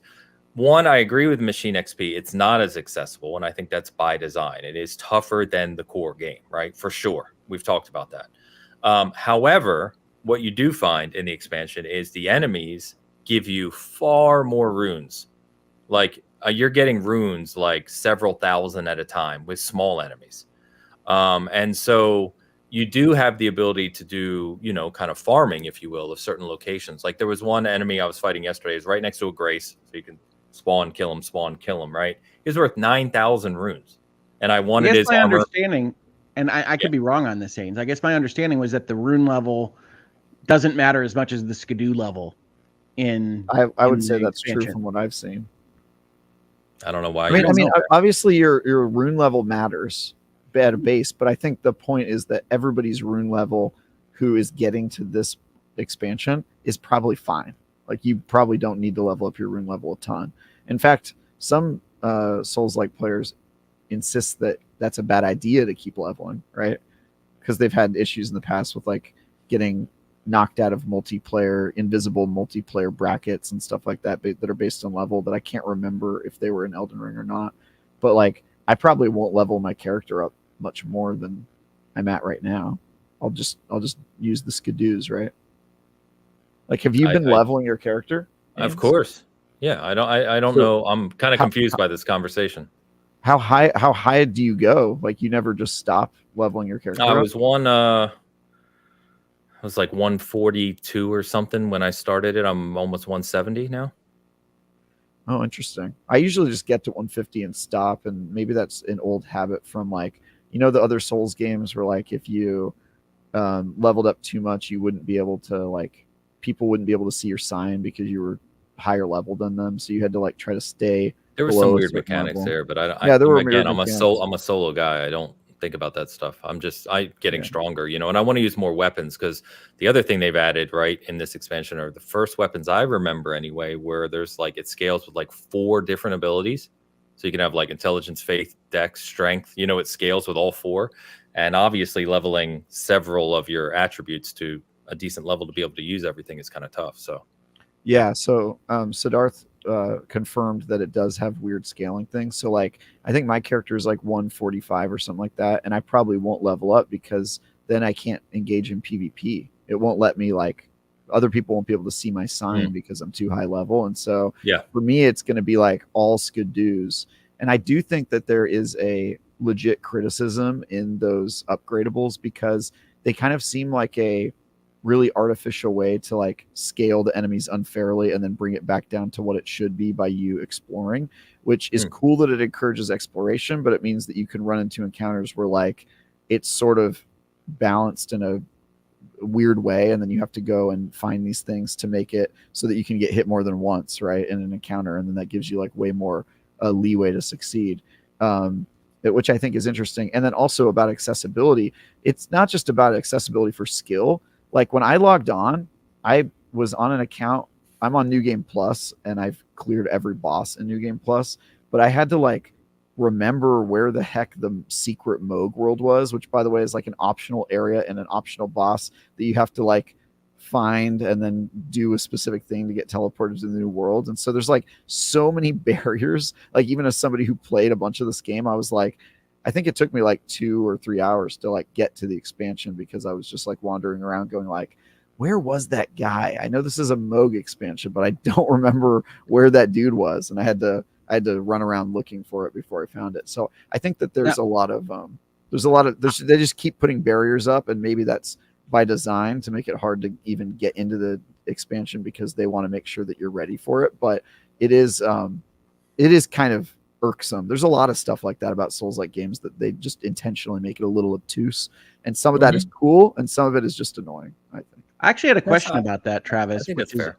By osmosis, I know that you have to go kill Moog, and that's how you get into the expansion and IGN articles. But is there an interface when you get the DLC in Elden Ring that says that it starts over here somewhere and you have to go in this general direction to get to the DLC, or no? Because one of the things I like about what Diablo 4 added with their summon bosses is that basically whenever you highlight an altar that you need or a material that you need, it does tell you have to go get this other material. Now, sometimes when you go to try to get that material, it says you have to go to get this other one, and you're down six steps on the chain. But it does generally direct you as to how they built this thing. Yeah, this game, I would say, if you don't have outside knowledge, you are not going to know where to even start the expansion. It doesn't direct you to it in any way. Like, there's no journal, right? So if you were playing Elden Ring from scratch and you did not look anything up, which is the way I prefer to play, you would have to get and happen to find this additional area, kill a boss, and then do something to even get to the expansion. And so that's sort of a barrier on its own, is like, you might, if you bought the expansion and the game today and you started playing, you might never see the expansion, or you might not know that you missed the expansion. You would have to look online and then find out, like, oh, or you just have to get lucky and find it, which, like, I found the Moog area on accident, and I thought it was a part of the main quest. And then when I beat it and found out it was a dead end, I was like, this was all just some random stuff. What the hell? Right. But that's also just, that's Souls-like, right? A lot of, especially Elden Ring, since it's open world, a lot of like dead ends that are just fun. You're right. I mean, that is a dead end in terms of the game world, where in the base game, but saying it's random stuff is not really correct either. It's a huge part of the main story. Isn't it? You can miss it though, right? Like, absolutely. Yeah. That's my point, is that it's not like mainline. It's like a thing that you can accidentally kind of like come upon and then go through it, and then you get through like this really epic area and one of the toughest boss fights in the game for my money. And then when you get to the end of it, you're just like, oh, what? This wasn't even. I did this for no reason, right? Or just for the hell of it. And I would say that she says it's kind of random. It is kind of random, and the fact that I don't know what you mean by random. Like the fact that you can miss it, and that it's a very specific way that you get to this area, and a thing that you can totally miss if you don't. But isn't that true of any hidden area in any game ever? Yeah, but it's gating a major expansion. That's my point. Oh, yeah, that's fair. You have to find that specific thing and do this specific side area just to access the thing you bought. And if you're playing Elden Ring and you didn't find that thing, you didn't even know this was part of the game, that's a weird barrier to add to your game. Fair. And it almost requires you to go online and like look up, how do I even get to this? And then, oh, well, I have to go fight Moog. Well, who the hell is Moog and how do I get there? Right. Yeah. And that's just like, it's kind of a layer on top of a layer. Agree. Of obtuseness. That's my point. Wasn't my text before Shadow of the Erdtree came out, I sent you, Ains, the IGN article that says players have to kill Moog, and I think my text message was, I have to kill who? Yeah. I think it's kind of funny, right? Because I agree with you. I really do. Like, it is random. And if you're a casual player who isn't in the community, you're not on Twitter, you're not on the FromSoft community, whatever it may be, you may buy this expansion and be like, where the hell is it? You know what I mean? Like, what do I do now? So I agree with you 100%. And then the other part of my mind, because I am deep into this stuff, is it's cool that there's a developer who plays to their core fans in that way. Do you know what I mean? And they build upon those layers of lore and storytelling and everything for those people to enjoy. But I do agree with you that it is obtuse in ways. I get it. It's just that I don't like looking things up at all. Like, I didn't watch any of the trailers, But I got lucky that you guys were chatting about Moog in our DM chat, because otherwise I would have had no idea how to start the expansion. And I'm a veteran, right? And then even when I knew I had to kill Moog, it took me like 2 hours to find where that area was, because the map's so damn big and I haven't played in a couple years, right? Or since the funny thing is, it's still easier to get to than the Dark Souls 1 expansion. That thing was wild. It is. That you have to do like a secret to get to the Dark Souls 1. You know how I found out about, because I also didn't look up anything in Dark Souls 1. I found out about the Dark Souls, the secret area, because I was playing with a friend and I stumbled. It's so crazy, the stories that come out of this weirdness. I think it's cool that it's added in a specific place and it's not just a menu option. I think that's neat. I just want there to be a guidepost to start out with that says, you should really think about looking at this area or whatever that lets me start the process. They're not big on guideposts in Elden Ring. I can't even imagine what a guidepost would look like in an Elden Ring game. What's the grace lights, right? They're like grace. If you just have the grace, that's it. You just have a new grace light color that goes to where the expansion is. But I don't mind that, but I'm entirely in agreement with you, Travis, that I hate the notion, and I see this mostly in PC games, not FromSoft games or console games, of you should have the wiki open, right? Like crafters like to do this. We don't like to tell you what the recipes are. You should just be reading about what the community found. It's like that's not how I like to interact with my games at all. That's fair. It is definitely fair. Yeah, and I like there to be an option for people who don't want to look things up, like some hint or some way to get me on that path of like, you need to find Moog and kill him to start.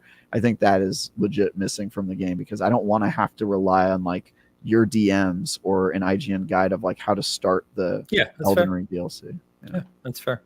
And in all seriousness, I like that the three of us can have a normal conversation about this without the craziness that you see in some of these conversations. So to continue real quick, just to close this out on what Machine XP was saying, him and Sid were going back in comments, and Machine $5 Super Chat said, my understanding was that your defense essentially barely increases throughout the game. I could be mistaken. And I believe Sid updated, because Sid has gone through the whole expansion, and said you will get around 70% absorption for every damage type by the end. It definitely increases. So that's huge.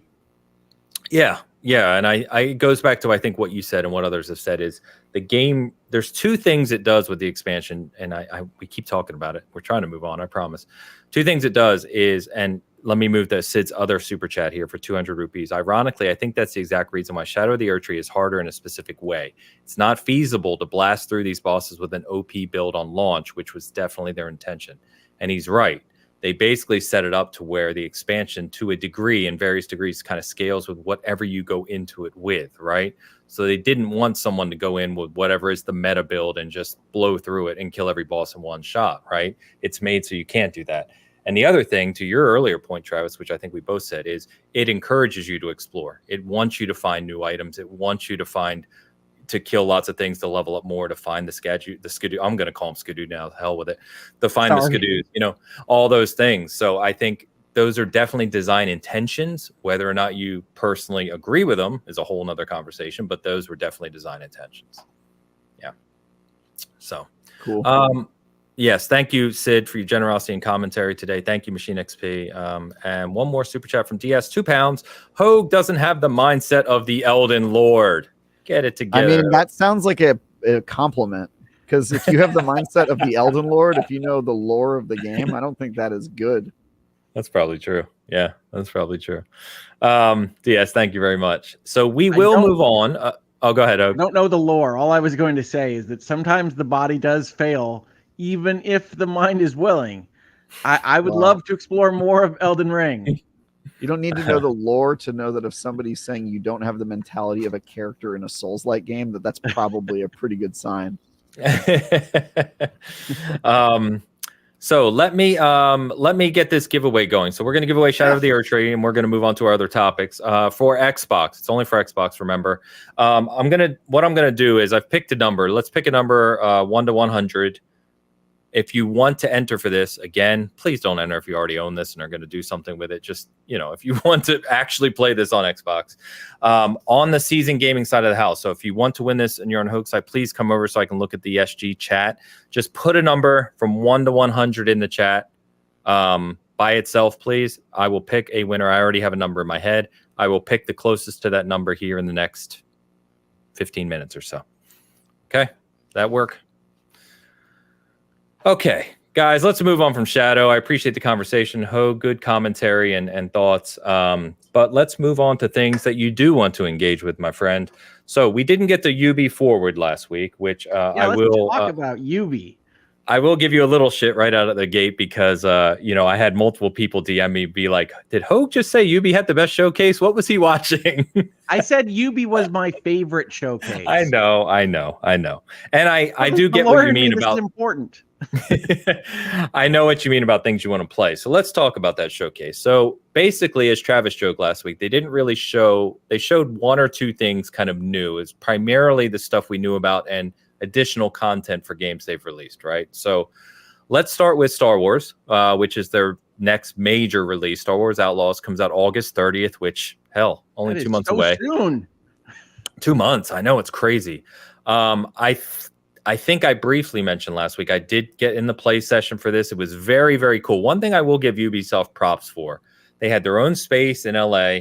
They set it up. They had an upstairs that was fully modeled after Assassin's Creed Shadows with like katanas laid out and armor and all kinds of cool stuff. And then they had the basement done like a Star Wars cantina. It was really dark. They had music playing. They had drinks. They had blue milk. And, it's just they're very cool at kind of setting the mood for their games and really being accommodating for people who want to cover their games, which is great.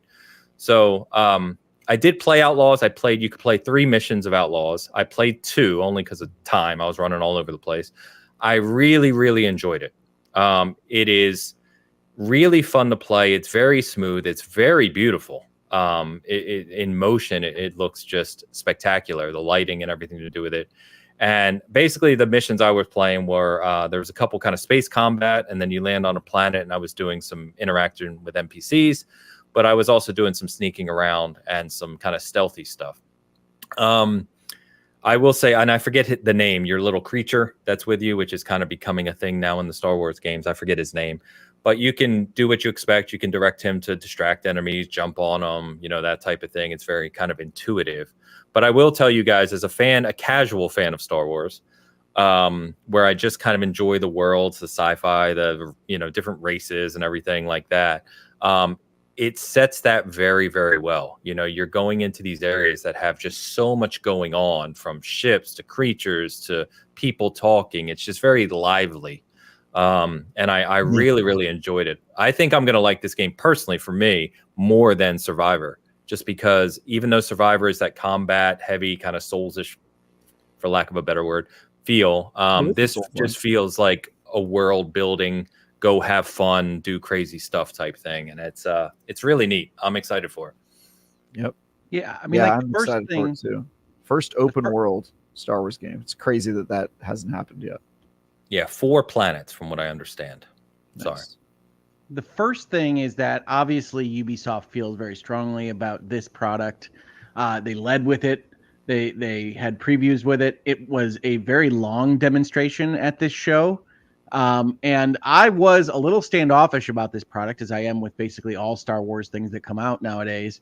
And you might recall when they released their teaser trailer, I said that the vibe was a little young adult for me. I much preferred the vibe that was present in this presentation. I still think there are questions about how this is actually going to play out in terms of tone and storytelling, because I love Ubi games, I really do, but they don't tell the tightest tales usually.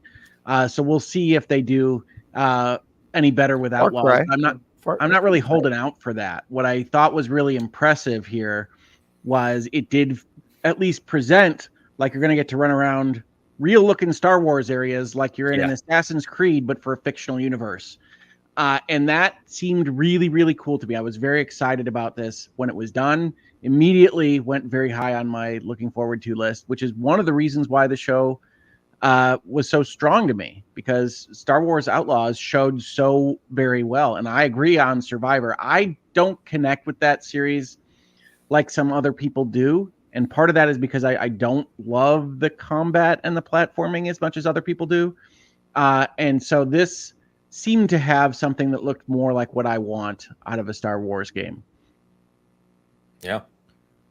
I love Good, Jedi Survivor. Think y'all are crazy for not. You love that frog, man. I know that. Just said, personally, it feels You guys like just haven't fought Rick the door technician. You don't get it. Do you guys know about that? The door technician? No. All right, well, It just sounded funny.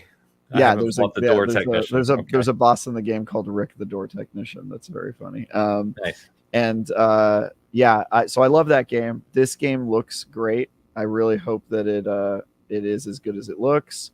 Nyx, the companion, is cool, so that'll get Dee to watch me play it or play it with me because she likes the little is axolotl is what it looks like to me.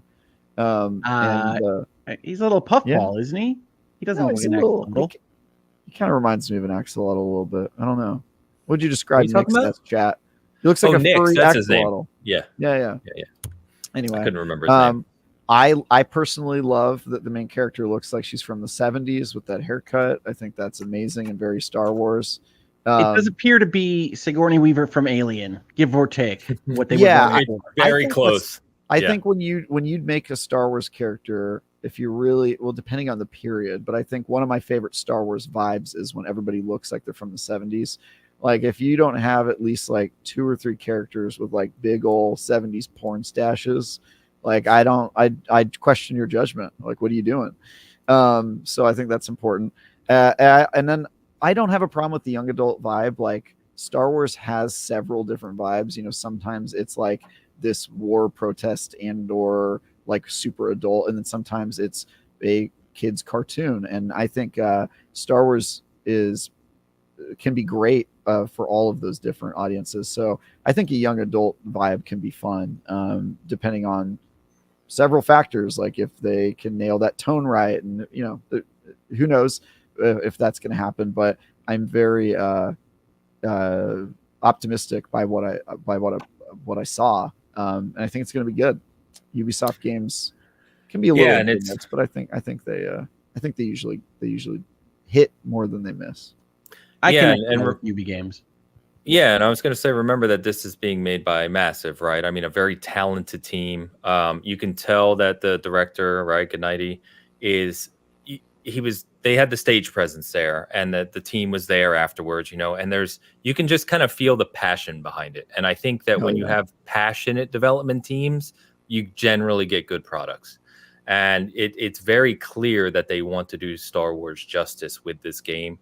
And as I said, it just you can feel it playing it. It feels like you're in that universe. And I think that's what I really vibed with. So I'm excited about it. Yeah, I think it's going to be a lot of fun for people who just want to kind of live that experience. I am curious to see. So it was kind of limited what you could see and where you could go, obviously, as you were playing. But as they've shown more of it, right, there is like a reputation system, and you build out with the different kind of scandalous organizations. And I'm curious to see how well that stuff is implemented. But I think just from a pure aesthetic and pure kind of world building, I think it's going to be excellent. Someone someday is going to have to explain to me why they called it Outlaws instead of Scoundrels. But that would be a better word. Outside of that, I think this looks like a fantastic product. Scoundrels are good guys, right? They're like good outlaws. I can promise you're going to be a quasi good guy. Oh, for sure. But I think the Outlaws is referencing the whole pantheon of factions you're working with. Because Scoundrels has like a specific definition in Star Wars of like good aligned outlaw, right? Like that's sort of because that's the character class in the MMO, right? So just a reminder, so again, August 30th for this one. I think it's going to be, I really do have high hopes for it. I'm very excited. We will be obviously reviewing it. I don't know who's doing that for us, but should be really good. Reminder, giving away Shadow of the Erdtree on Season Gaming Side of the House. Put in a number from 1 to 100. I'll pick the winner soon. Just keep that going. The other thing I saw was Assassin's Creed Shadows, obviously their next big release this year. November 15th is the date. This one was hands off, but you got to sit in for a 30-minute producer demonstration, pretty common in this sort of thing. And so I was in there with some other media and they showed us essentially an extended version of what they showed at Ubi Forward. So Ubi Forward, they showed the one mission where you can select between Nawe and Yasuke. And but for us, they showed the mission being played through 3 different times in different ways with different weather and at different times of day. And it's very, very, it was very impressive. And so I think, again, Ubi really hit it hard for me this month with these games, because AC Shadows not only looks excellent, and it looks to play like I would want kind of that next AC game to play for me. But it's very impressive in motion. It's very gorgeous. And I think they've definitely taken some hints from what I saw on screen of the feedback of like, hey, Valhalla had 900 icons and there's too much going on here. And so when they walk into the town, I don't know if I can't remember if this is in the Ubi Forward demonstration, but when you walk into the town and you're kind of hunting someone, right? It doesn't really give you a waypoint anymore. It doesn't have markers on the map. It basically just says like, here's who you're looking for, and here's some hints. There's like a couple hints in the top left corner. Now, that's always an option from the Ubi games now, right? For years, you can pick exploration, not guided. And rather than get all the icons on screen, it gives you like he's probably by the river. And I love that. That's a good move from Ubisoft. I love Assassin's Creed. I want to say up front, I didn't know how this would look. I love the historical tourism of Assassin's Creed. Just even walking around that little town with people doing their thing, I would have liked to experience. I didn't love what they showed of Yusuke fighting. It looked very Valhalla to me with his club thing. Yeah, that's what I said, isn't I? Yasuke. Oh, sorry. I liked Nawe better, what they showed. But overall, I like the open world RPG Assassin's Creed franchise, and I'm looking forward to this one a lot. I think so 2 things. I think maybe I'm just misremembering, highly possible, because it's been a few years now, but I thought, like, I always play on exploration, but I thought it still gave you like icons and waypoints even when you had it on exploration. Maybe I'm misremembering, because I didn't see that here. I mean, they could have changed things. It is a different game, obviously. They would give you certain icons, but they would never give you the like exactly where you're going. Okay, but I love Assassin's Creed, and I'm happy to see them go in a similar direction to the way that we're going. I didn't love parts of the UI. I mean, I wish that it had been more specifically made for the era and the tone of Shadows. It really did remind me of Valhalla. They had the I'm going to say resolve. That isn't what they are.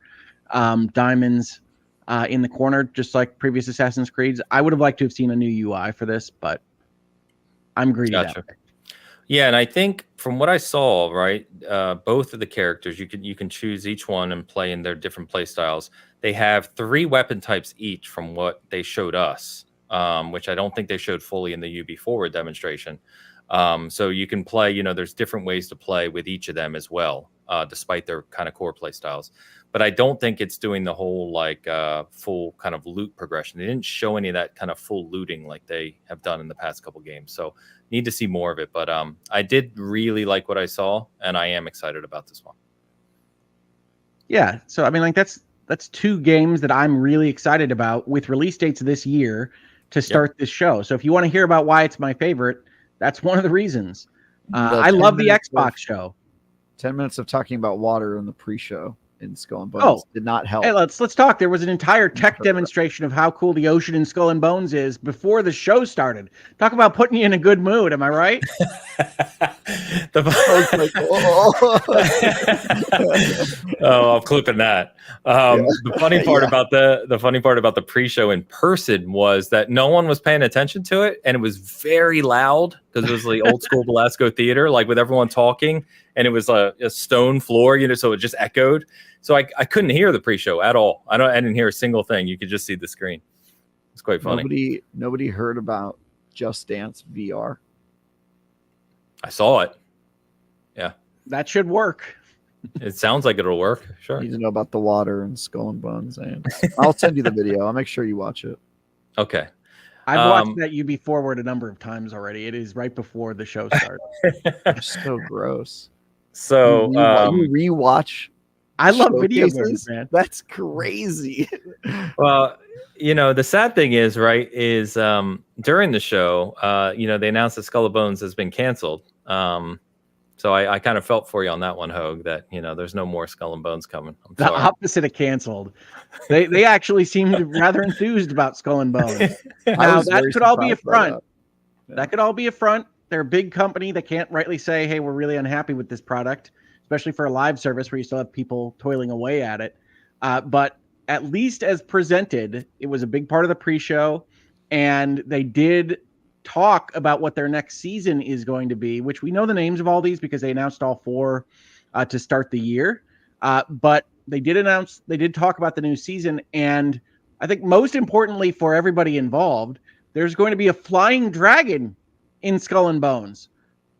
Who had that on their bingo card? What a game.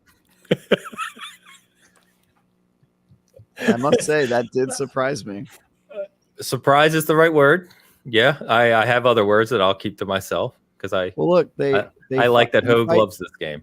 You fight giant monsters in that game, so I was expecting, Megalodon, which they recently added, and so you fight a giant sea beast in the base game.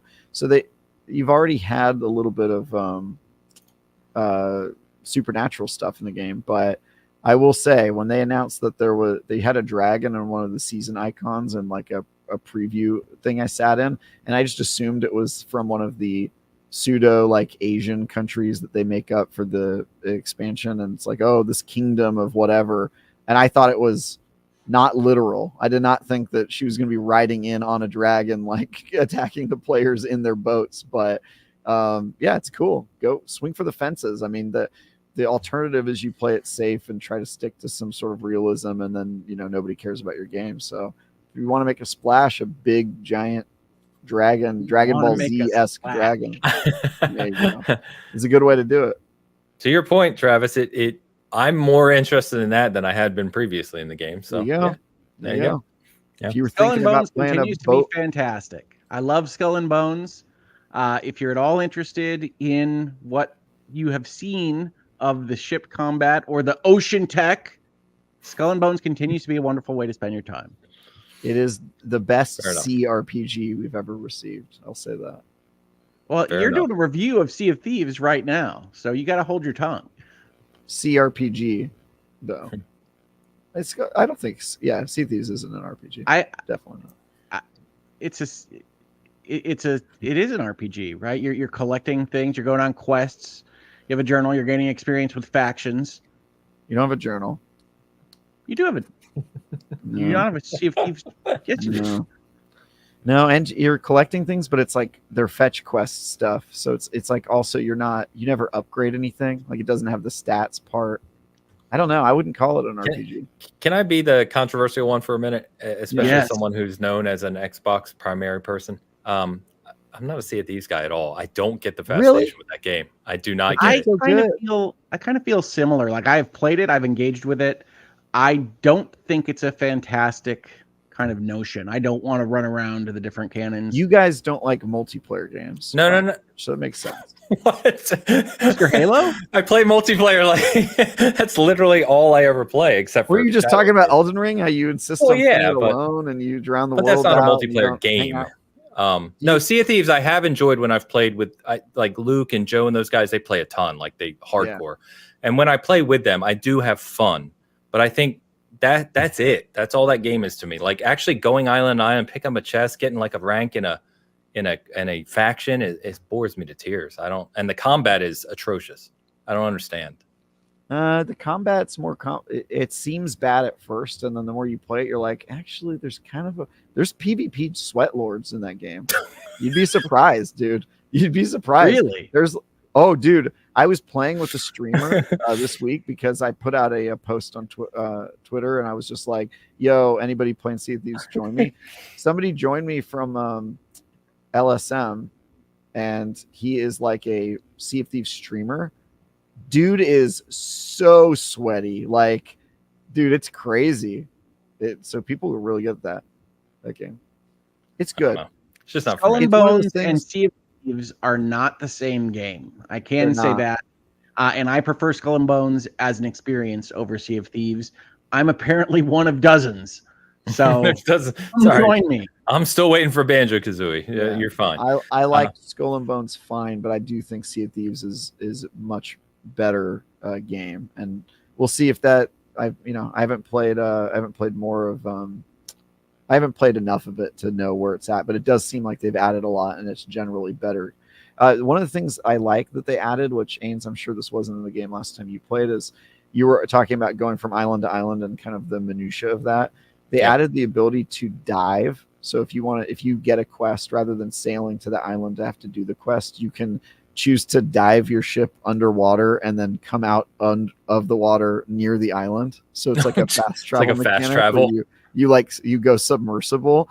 And the downside is that you lose they added stuff that because I hated that part of the game. You like accept a quest and then you find out the quest is like 15 minutes in the other direction, and you have to get in your ship and get to the island just to start the quest and then take it back.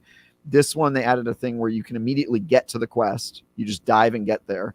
And then when you get there, if you're going on like a chain of missions, every time you add a new mission, it chooses an island that's like right next to you. And then it feels faster and like less kind of, there's a lot of less like waiting around, which is cool. I get it. So. But then you have to do the movement and combat, which isn't helping the game at all. So can I say in response to one comment that I see in the chat that I fully agree with? Sea of Thieves is the better name.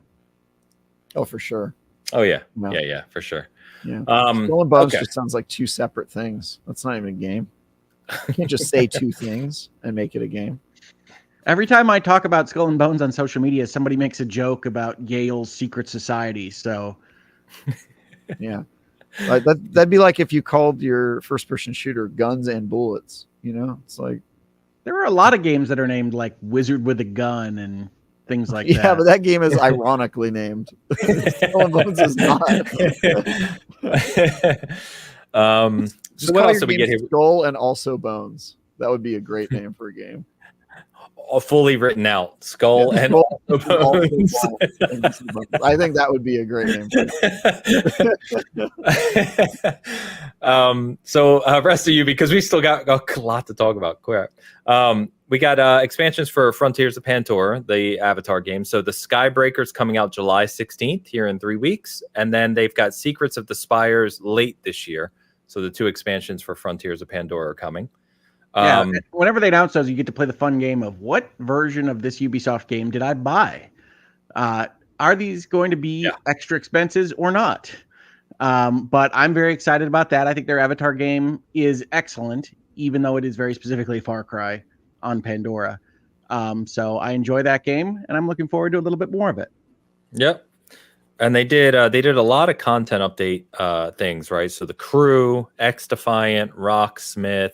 They even showed the game you and I reviewed, Travis, which I always forget the name of, Riders Republic. They showed For Honor, which they've been supporting for years now, like 8 years or something, which is amazing. I literally thought it was a Shadows ad because it was all of the Asian combatants. Yeah. Which, if you don't know, I think I've said this before, For Honor is still one of the most played games on Xbox Live. Like, there is a hardcore community for that game. And then we've got a chance, Skull and Bones. We got a chance. They showed the one you were pumped about, Hogue, which is Anno 117 Pax Romana. Anno. Roman Empire Anno is such a big freaking deal to a very specific niche audience that I am part of. But Anno is my favorite city management series. I have played all of them. The trick with Anno is that the year dates always add up to 9. So if you know the century, usually you can remember what the name of the Anno is. But Anno 117 Pax Romana is such an exciting concept for people that love that series. I am so looking forward to it sometime in 2025. And so you add up all of these announcements at the Ubisoft Forward, and I'm excited about the additions to Avatar. I'm excited about Star Wars. I'm excited about Assassin's Creed. I'm excited about Anno. And we skipped over it, but the Crew Motorfest, which has continued to be an excellent game, filling the Horizon void from them not making Horizons for a little while, is getting a new island, which I had never expected as an addition to the Crew Motorfest. So that's a lot of fun. Very excited about that announcement. And that leaves you overall with a show that was essentially, as the kids say, nothing but bangers for me. Kids haven't been saying that for like 5 years. Okay. As the old adults say. Yeah, and also to that point, Prince of Persia Lost Crown, one of my favorite games this year that I reviewed, is getting a story expansion in September as well. So I think the difference in Ubi's show this year, right, was they were talking about content for their games, whereas Xbox was very much of here's what's coming in the future. You know what I mean? So Xbox was more the old school E3 showcase of showing everything, and I adored it for that. Ubi is a very different show. I don't really kind of put them on the same level. They're kind of two different formats for me personally, but yeah. Chat says that their announcements slapped for me. Slapped. So I don't think that's right either, but they were all fire. I don't know. Even older. Anyway, so that was UB Forward. It's a really good time in person. Got to meet a lot of good people there, so that was a good time, and I'm really excited. We'll obviously be talking a lot about Star Wars and Assassin's Creed and everything as they come out later this year. So, let's comment on these real quick. So, Seeds, our guest from last week, gifting 10 memberships on the Season Gaming side. Thank you very much, Seeds. Appreciate you, Seeds.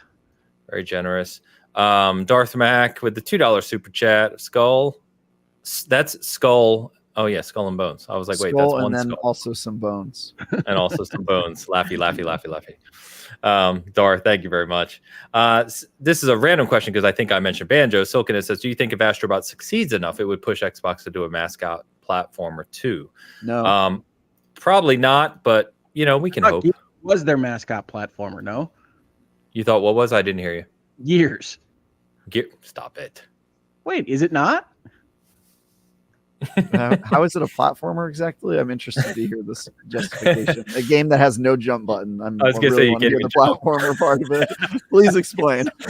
The roadie run is a kind of platforming. No, it is not. There aren't platforms. They're platforms. They're just vertical. You hug your hip to them. It's a wall forming. Yeah. We're moving on from that. I hope so, Silken, but who knows? I doubt it, but we'll see. So a couple games I want to talk about quick from Summer Game Fest. They had Summer Game Fest play days, which is where media got to go. They had a setup, in a bad part of town where you could go and there's a lot of those in LA. It was strange. It was very strange. Like the Uber dropped us off and I'm like, where the hell are we? And like it was this little enclosed area. It was nice once you got in there, but so I think I was trying to remember, did I talk about Fear the Spotlight, the first Blumhouse horror game last week? I think I did, right? You did. You said a PlayStation aesthetic. PlayStation 1, yeah. Kind of that old school polygonal. The Mythic Quest episode. Polygonal. Yeah. So the Mythic Quest episode, that's true. Yeah. Yes. So I talked about that. Replaced is one that a lot of people have been interested in. It made a splash. What was it first shown 2-3 years ago at the Xbox show? So it's a 2D, very stylistic side-scrolling game, kind of like I don't know if it's cyberpunk or more noirish. I don't know the exact time frame on it. I haven't looked up all the details, but they did have it hands-on there. People were playing it. I sat next to someone that played it. I didn't hands-on myself. I was basically there.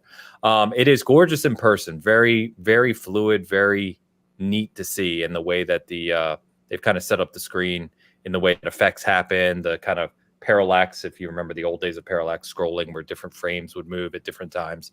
Super neat.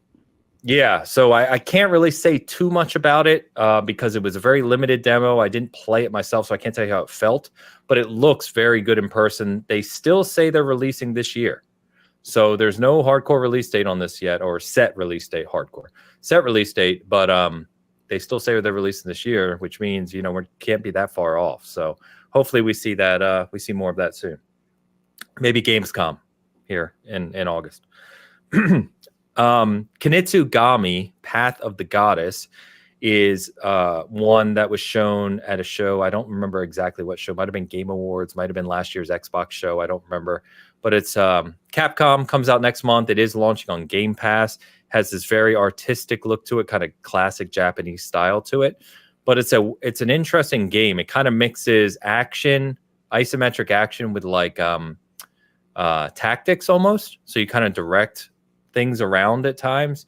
It's very, very kind of unique. You can read more about this game on Xbox Wire right now. They have a preview of it, but I did get hands-on with that. It is beautiful in motion. It's fun to play, but it's definitely going to be one of those games that's for a certain audience because it's not quite a full action game.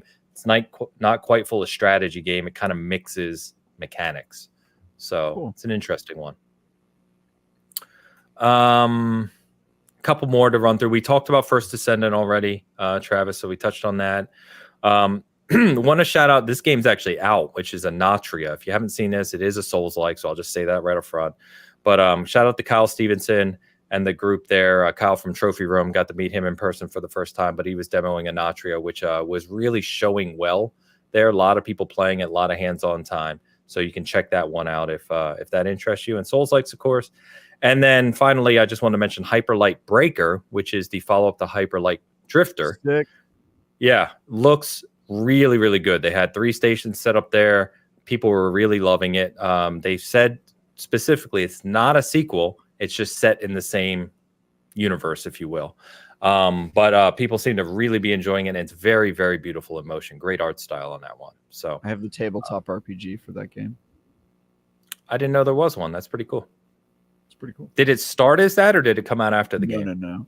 They made it because after Hyperlight Drifter, I think some like indie studio got the rights to make a tabletop RPG, and I got it. And it's super stylistic and weird, and it's cool.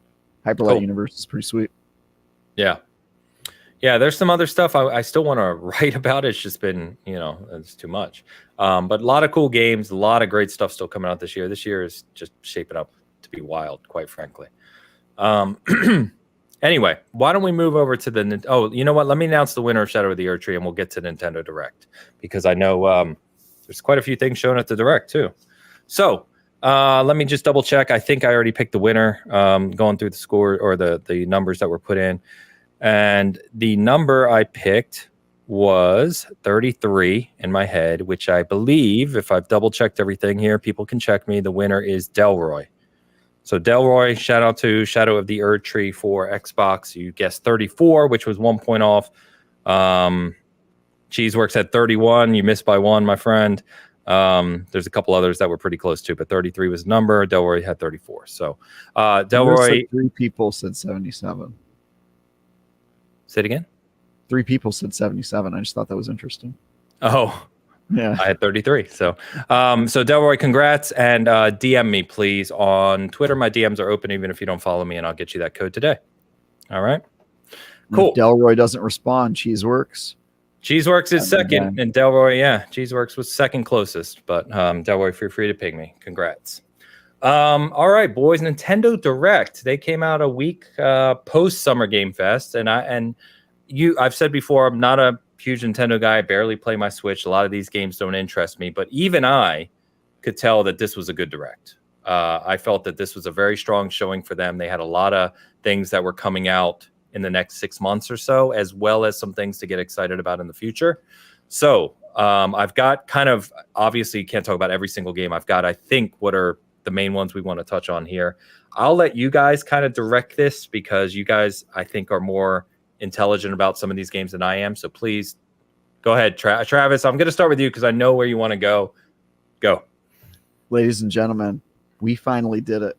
We got every Ace Attorney game on the Nintendo Switch, including the second Miles Edgeworth Investigations game, which has never received a North American release and has never been localized into English. I had to play it on PC using a fan translation that was certainly illegal. And that is the only way I was able to play it. Yeah, I had to. That was you have to end the story, Hogue. You can't just not hear the end of the Miles Edgeworth Investigation, which sets up a sequel and has a dramatic conclusion You can't just not see that. So anyway, we got the announcement that Miles Edgeworth Investigations is a duology that, like the Ace Attorney Chronicles, or the Great Ace Attorney Chronicles, is going to be bundled together and released in North America as one package. And this marks the first time you can actually play all of the Ace Attorney games in English in North America legally, which is cool. And you can play them all on one platform. It's also coming to PlayStation. So actually, I think you could also play all of the Ace Attorney games on PlayStation now. For some reason, Xbox is the only one without the Great Ace Attorney Chronicles, which I do not understand, but it's where we're at. But yeah, this was a huge announcement for Ace Attorney fans, guys. Oh, that's a good point. Steven points out we don't have latent Ace Attorney crossover on Switch. True. Fair. That is true. Damn. Like 8 people know what you're talking about right now. No, so I know. Hey, it's more than Skull and Bones. Give me this. We don't have a latent crossover. We don't have Marvel versus Capcom 3 on the Switch, do we? That's true. I wouldn't call that an Ace Attorney game. I would just say that Ace Attorney is in that. But yeah, I think the latent game, you could justify saying it is an Ace Attorney game. Although, to be fair, it has nothing to do with, it's like an out of realm. It's more of a latent story than a Phoenix Wright story, because it has nothing to do with any of the characters or developments. Like, there's stuff that happens in Ace Attorney or Miles Edgeworth Investigations that is like important to the story of Ace Attorney, and you couldn't play it, right? So it's like this is correcting a long kind of error and pain point in the community, which is great. So if you don't know what I'm talking about, Ace Attorney is the best visual novel, and I think the best story in gaming, by the way. The best story in gaming? Yeah. He has said that before. I can't keep my eyes from doing this. I apologize, people. You haven't played them all, Hogue, so you don't get it. But yeah, it's got the best story. I have played a lot of them. Have you gotten to the end of them? I know that's a problem for you. I have beaten 4 of the Ace Attorney series games. All right, that's more than I would have expected. But so yeah, let me speak on this. For those who don't know, the Ace Attorney games are backloaded with their story. All of their story comes at the end, which is why beating them is so important. But yeah, Ace Attorney is sick as all hell, and the Miles Edgeworth games are super underrated. And yeah. So this is 2 games, right? Mm-hmm. Okay, and a collection. It comes out September 6th, by the way, so it's not even that far off, which is pretty cool. Pre-order available now. I am stoked as all hell. I'm sure they will not let me review this game, because I doubt we're going to be reviewing a remasters of old visual novel games, but I'll do it if I can, and I'm excited to play it regardless. I will say, if you're put off by the phrase visual novel, the Ace Attorney games have a lot of gameplay in them in terms of logic and puzzle solving. It is not a kind of click through and just see the whole story unfold. So cool. Correct. The Ace Attorney is more of a game than some visual novels are. True. Fair enough. What would you say is the best story in games? Now, I want to criticize your picks. What do you got, Ames? I have no idea. I'd have to think about that. Oh, what a Travis move. I don't know. Let me think about it. Yeah, you can't expect me to just come up with an answer. That's fair. It's an irresponsible question. Now you get it. All right. Hogue, what's the best story in games? My instinct is to say something like Alan Wake 2. From the RPG side, Final Fantasy VI, maybe. And then people that will yell at me for it not being a game, I have said Immortality, I think, is a very important kind of step forward for the kinds of stories that video games can tell. Great. We got 3 answers from Hogue, a dodge from Ames, and I'm the only one who gave a definitive answer. Let's go, baby. We did it. We got him. Ladies and gentlemen, we got him. Your answer is a joke answer. So no, my answer is not a joke answer. It is unironically the best story in gaming. Play it. Well, believe it or not, but Ace Attorney was not the only thing that Nintendo talked about during their Direct. Yeah, that's true. And it was a very strong show. Square Enix brought it. Square Enix is doing a lot of stuff on Switch, as announced on this Direct. I was very excited about a game you got to play, Ains. Can you tell us how cool Dragon Quest III is? Yeah, I can finally talk about it. So very cool story I can actually tell now. So I got an appointment to see the next, that's all it said, the next HD 2D game while in LA. Funny enough, they had rented out the studio in my hotel. I stayed in one of the nicer hotels downtown, and the studio is literally below my room. So I go down there for the appointment. They tell us the day before it's going to be they tell us when we arrived that it was for Dragon Quest 3, but they also told us, and Sam Tolbert, shout out to Sam, who over at Windows Central was in the room with me. We were in the original 6 media that got to go in because it was a small room, and we were the first 6 to see it and to know about this game. They said we were the first appointment, so that was very cool. So they gave us a 10-minute demonstration of Dragon Quest 3, and as you've now learned, right, it's a remake of Dragon Quest 3, which I didn't know because I didn't remember, is actually the first in the story progression of Dragon Warrior Dragon Quest, which is why they did 3 first. And then they're doing 1 and 2 as a collection next year as a follow-up to this. So we then got to play for about 30 minutes of the game, and they gave you like random, you had all 4 characters. It was kind of a little bit into the game, and you got random classes and jobs and stuff. And I will tell you this, it is beautiful. It was very cool playing the old school JRPG in the overworld where you're doing your random battles and you go into the dungeons, but it's very beautiful. It's very colorful. And the way that they've kind of set up the, it reminded me of what Octopath did really well from a visual perspective. It just looks kind of gorgeous. It's got this pixel view, but it still looks gorgeous somehow. And it just plays really, really well. And more importantly, I think, is they've added a lot of quality of life updates. So there's like a lot of little things in the menu that make it a lot easier. You can switch jobs still quickly. You can sort items in certain ways. You can, sell things in groups, and all these kind of little things that old school 80s, 90s RPGs just were cumbersome. They've updated a lot of that kind of stuff. So really, really enjoyed it. It was fantastic to see it. I'm glad that it's out there now and people can talk about it. And I talked about passion earlier. The team that was in the room there, super, super passionate and nice people. So it was a pleasure. Dragon Quest is such a huge series across the world. Yeah. I'm really excited that they're doing this. Now, it's funny that you mentioned Octopath, because one of the things I did think when they showed this trailer is that they had moved a pretty good distance from the Octopath Traveler look, strictly speaking, right? Like when they originally launched or announced this project, it very much looked like Octopath with a Dragon Quest skin on it. Now it looks like something else. It looks significantly more 3D than Octopath Traveler usually does. And you found that it overall still presented in a pleasing way? To be fair, I don't play a ton of those games nowadays, right? So that was probably my single point of reference. But yeah, it's sorry. They're calling it HD2D. It's just a different kind than Octopath. Yeah, I would say it's, from what I played of it anyway, I like the overworld better. The walking through the overworld was very cool how they've implemented it, and it was very lively. I don't know if that's the right word, but it just felt very colorful and kind of engrossing. I don't know. I don't play a lot of those old school RPGs anymore, but it really took me back to what I enjoyed about them growing up. And good. Both Sam and I, we were sitting next to each other. We have headsets on, and we're playing, and we're getting really into it. And I was going through the main dungeon there, wherever I was in the story, and they kind of tapped us on the shoulder, and we were like, "Damn, that was 30 minutes already!" Like we really wanted to just keep playing. So yeah, it was fun. And the big secret announcement was that they are going to do this kind of remastering to the first 2 games in the series as well. Yep. I mean, that's a fun announcement. Square Enix bringing back Dragon Quest in some form or fashion in its entirety. Now, personally, I actually like 4, 5, 6. I'm sorry? Ichiban Kasuga is happy. His favorite games. Yes, Ichiban Kasuga, the protagonist of the Like a Dragon series and a fictional person, is indeed happy. Yes, very true. Very true. But yeah, it's great. It's great. It seems very cool.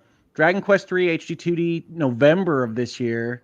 Very exciting stuff. Very exciting fall if you like RPGs, right? We've got Metaphor. We've got Veilguard. We've got some form of Avowed, probably. We've got Dragon Quest 3 HD2D. And we've got a new Mario and Luigi game, of all things, right? For whatever reason, Nintendo has decided to bring the Switch into the dock with every Super Mario RPG they could remember. So they're bringing back and Mario Luigi and Luigi. Brothership.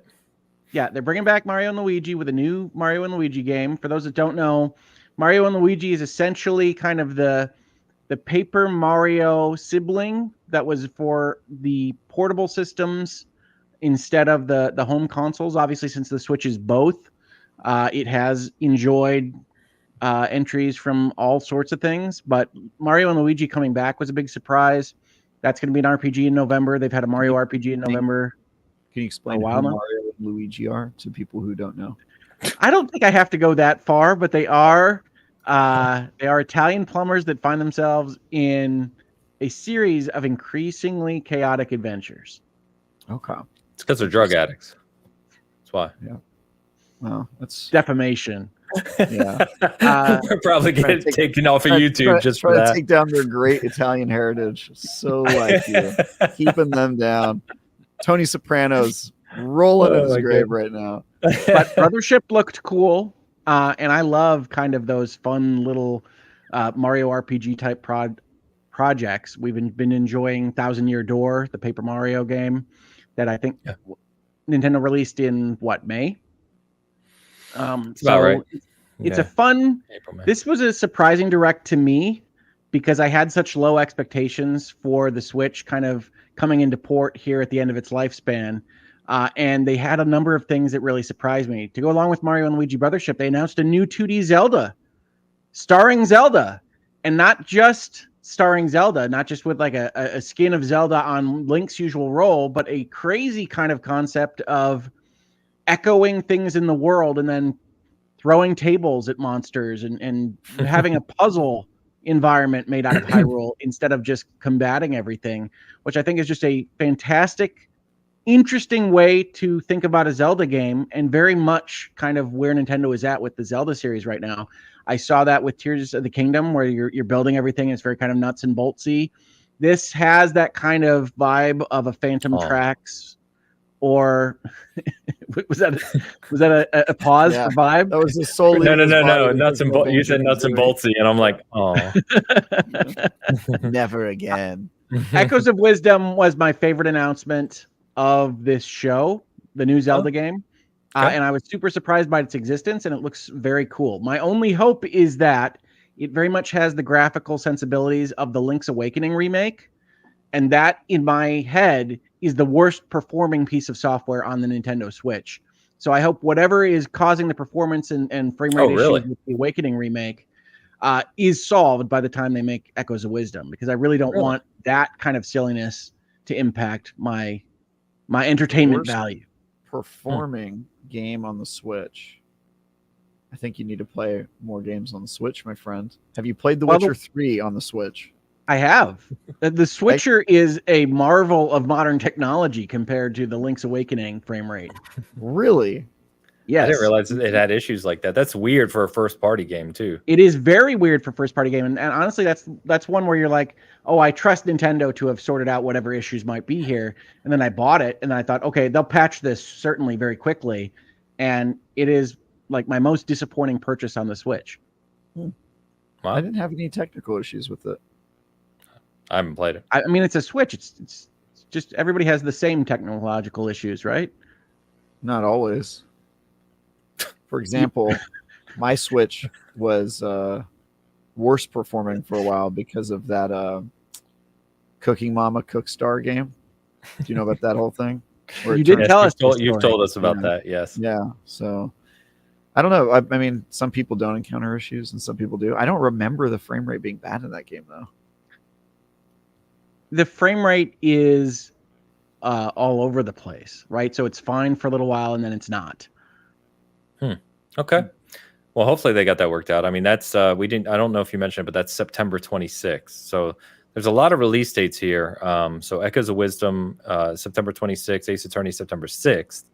What else did you mention? So we've got November 14th for Dragon Quest. They also, November 7th for Mario and Luigi Brothership.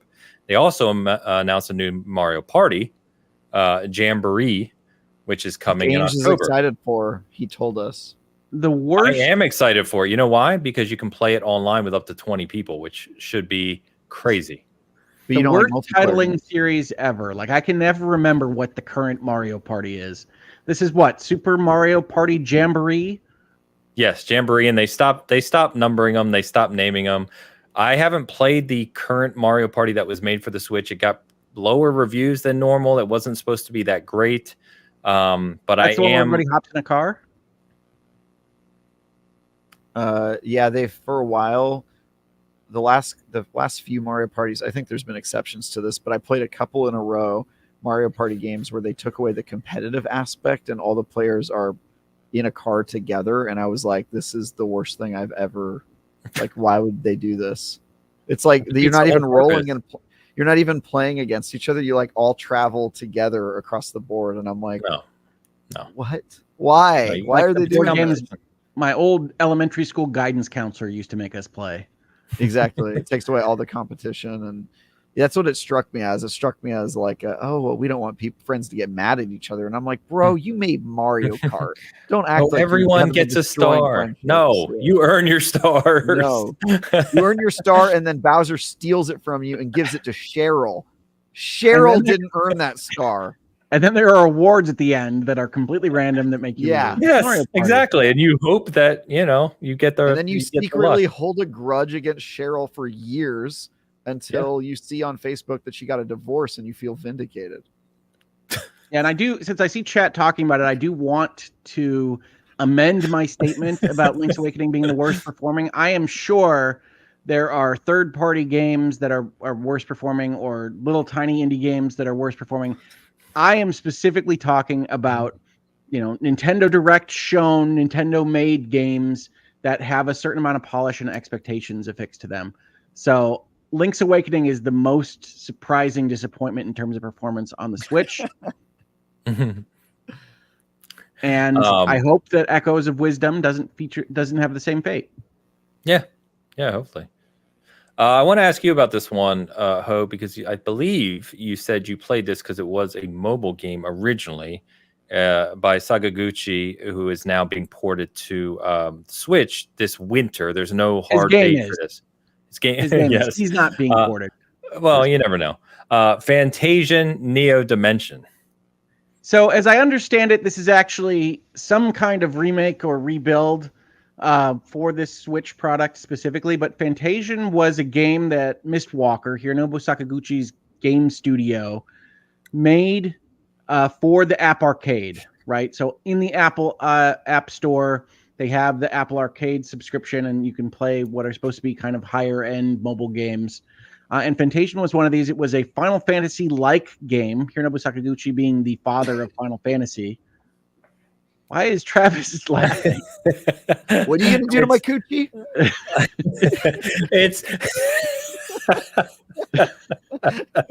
It is that time of the show where Travis starts to go downhill. Oh my goodness. He made this game, and it was okay for a mobile game. In fact, it was a game that got a number of mobile awards, but it isn't the kind of game that I think is likely to be terribly well received by the people that play RPGs regularly on their consoles. So I hope that whatever they're doing with Neo Dimension is fleshing it out a little bit more for folks to play it on their Switch. But I am not as excited about that announcement of that game being ported as I am about Square Enix essentially putting out a post right after this Nintendo Direct that said, we've made up with Hironobu Sakaguchi, and leaving open the possibility of having him interact with the Final Fantasy series he made famous again at some level, which would be super cool. So Fantasian is directed by him. Its music is by Uematsu, who famously did a lot of the most popular music in the Final Fantasy series through Final Fantasy, I think like 7 or 8. And so it's a product that I think a lot of people are going to be excited about that love Final Fantasy. I just want to put people in the right frame of mind that it is not, in fact, a Final Fantasy game and was made for an Apple phone. Fair enough. And then I noticed one that jumped out to me. I don't know much about it, but Mio, which is Memories in Orbit. It's not coming out till next year, but it was a very kind of striking looking, artistic looking platformer. Looked like kind of a skillful platformer. Like I love those types of games. Like here's so this one really jumped out. Looks awesome. Surprise of the show for me personally.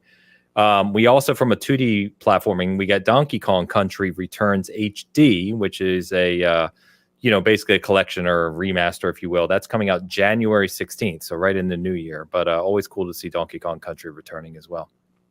Again, with good stuff. Again, Literally, yes, return. again and again. And then what I think was probably maybe not the biggest announcement, might be depending on your state of mind, of course, is Metroid Prime 4. It actually is a game. It's happening. It's called Beyond. It was announced 7 years ago, so it's nice that we finally get to see what this looks like. But we did get a trailer for it. It is coming out, according to them anyway, in 2025. I have to assume that this is going to be one of those games that kind of shows off the new Switch when that probably releases in the spring, if I had to guess.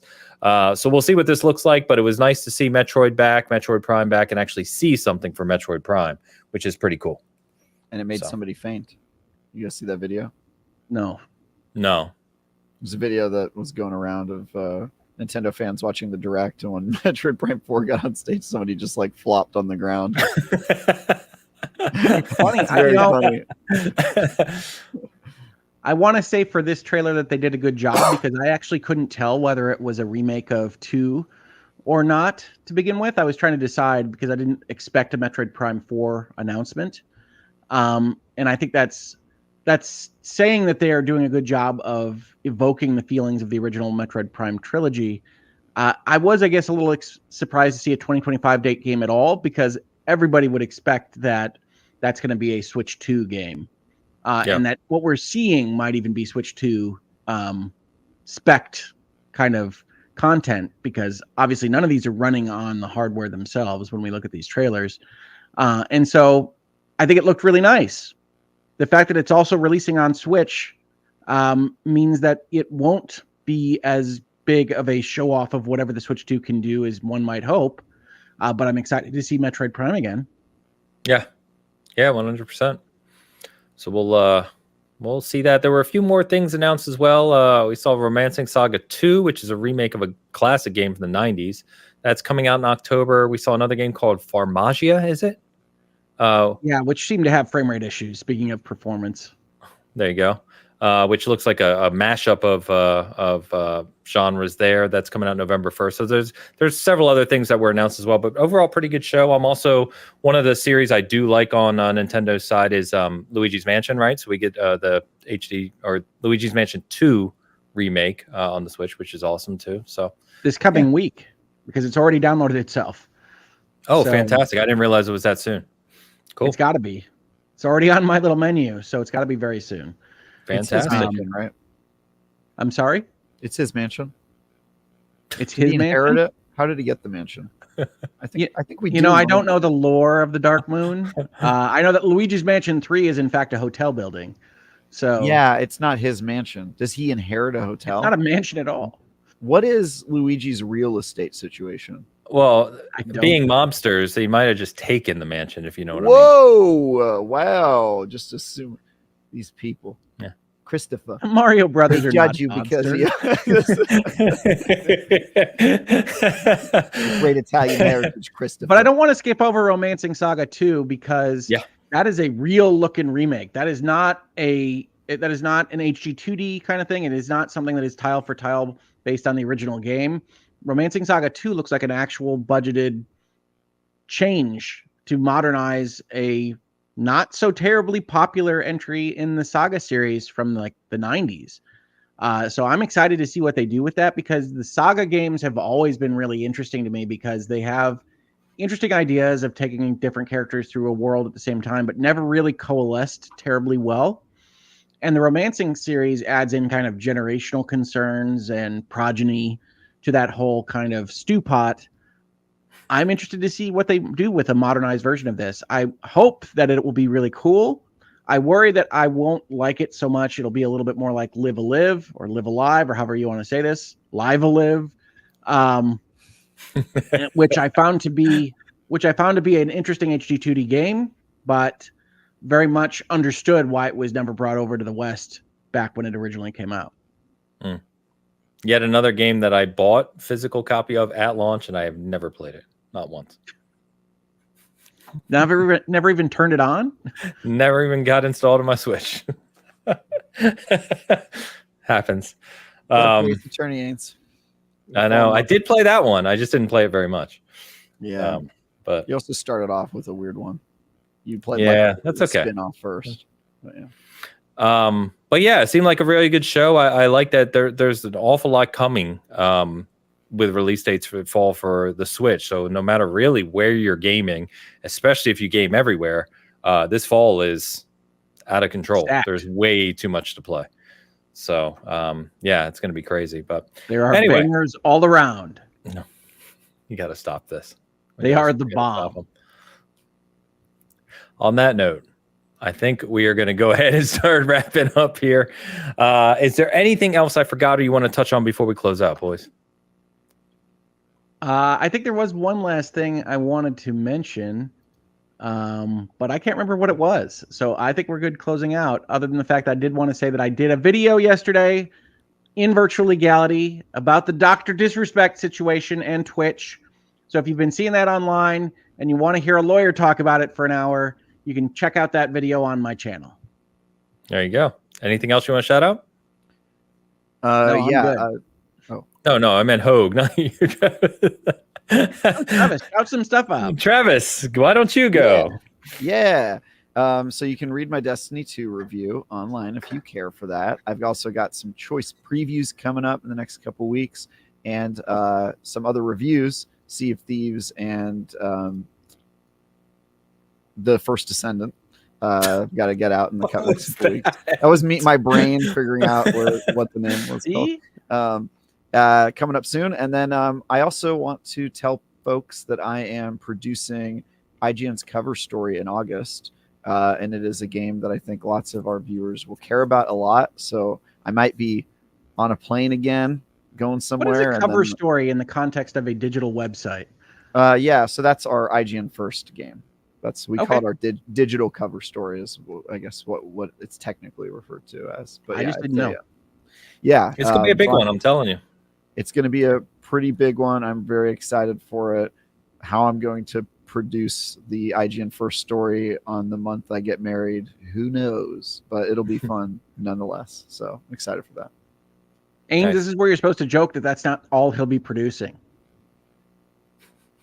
Nice. That's true. Yes, it took me a second. I'm tired. I have not slept. Yeah, I'll be. What'd you say, Hogue? I'll be punch a coochie. I'll be doing that for sure. Definitely. Jesus Christ. I definitely did not say that. The thing I wanted to mention and call out that I had forgotten momentarily is that I am playing through an expansion to the Talos Principle 2, which is a big meaty expansion full of puzzles and making your brain hurt. And if you like Talos Principle 2 the first time, I can recommend the expansion. It seems to have a lot. I want to play it. Maybe that'll available be for anyone. I'll have Travis is allowed to play it. I'll test my fingers with Erdtree and my brain with Talos Principle 2 expansion, and then I'll ascend to a higher That's point. right. You'll be God King. We'll all have to bow before Travis. We'll all be wearing ties. All right, guys, great. I think on Season Gaming side, we should have First Descendant as well coverage. Obviously, like I said, stay tuned. Hopefully, we can put together a Shadow of the Erdtree roundtable.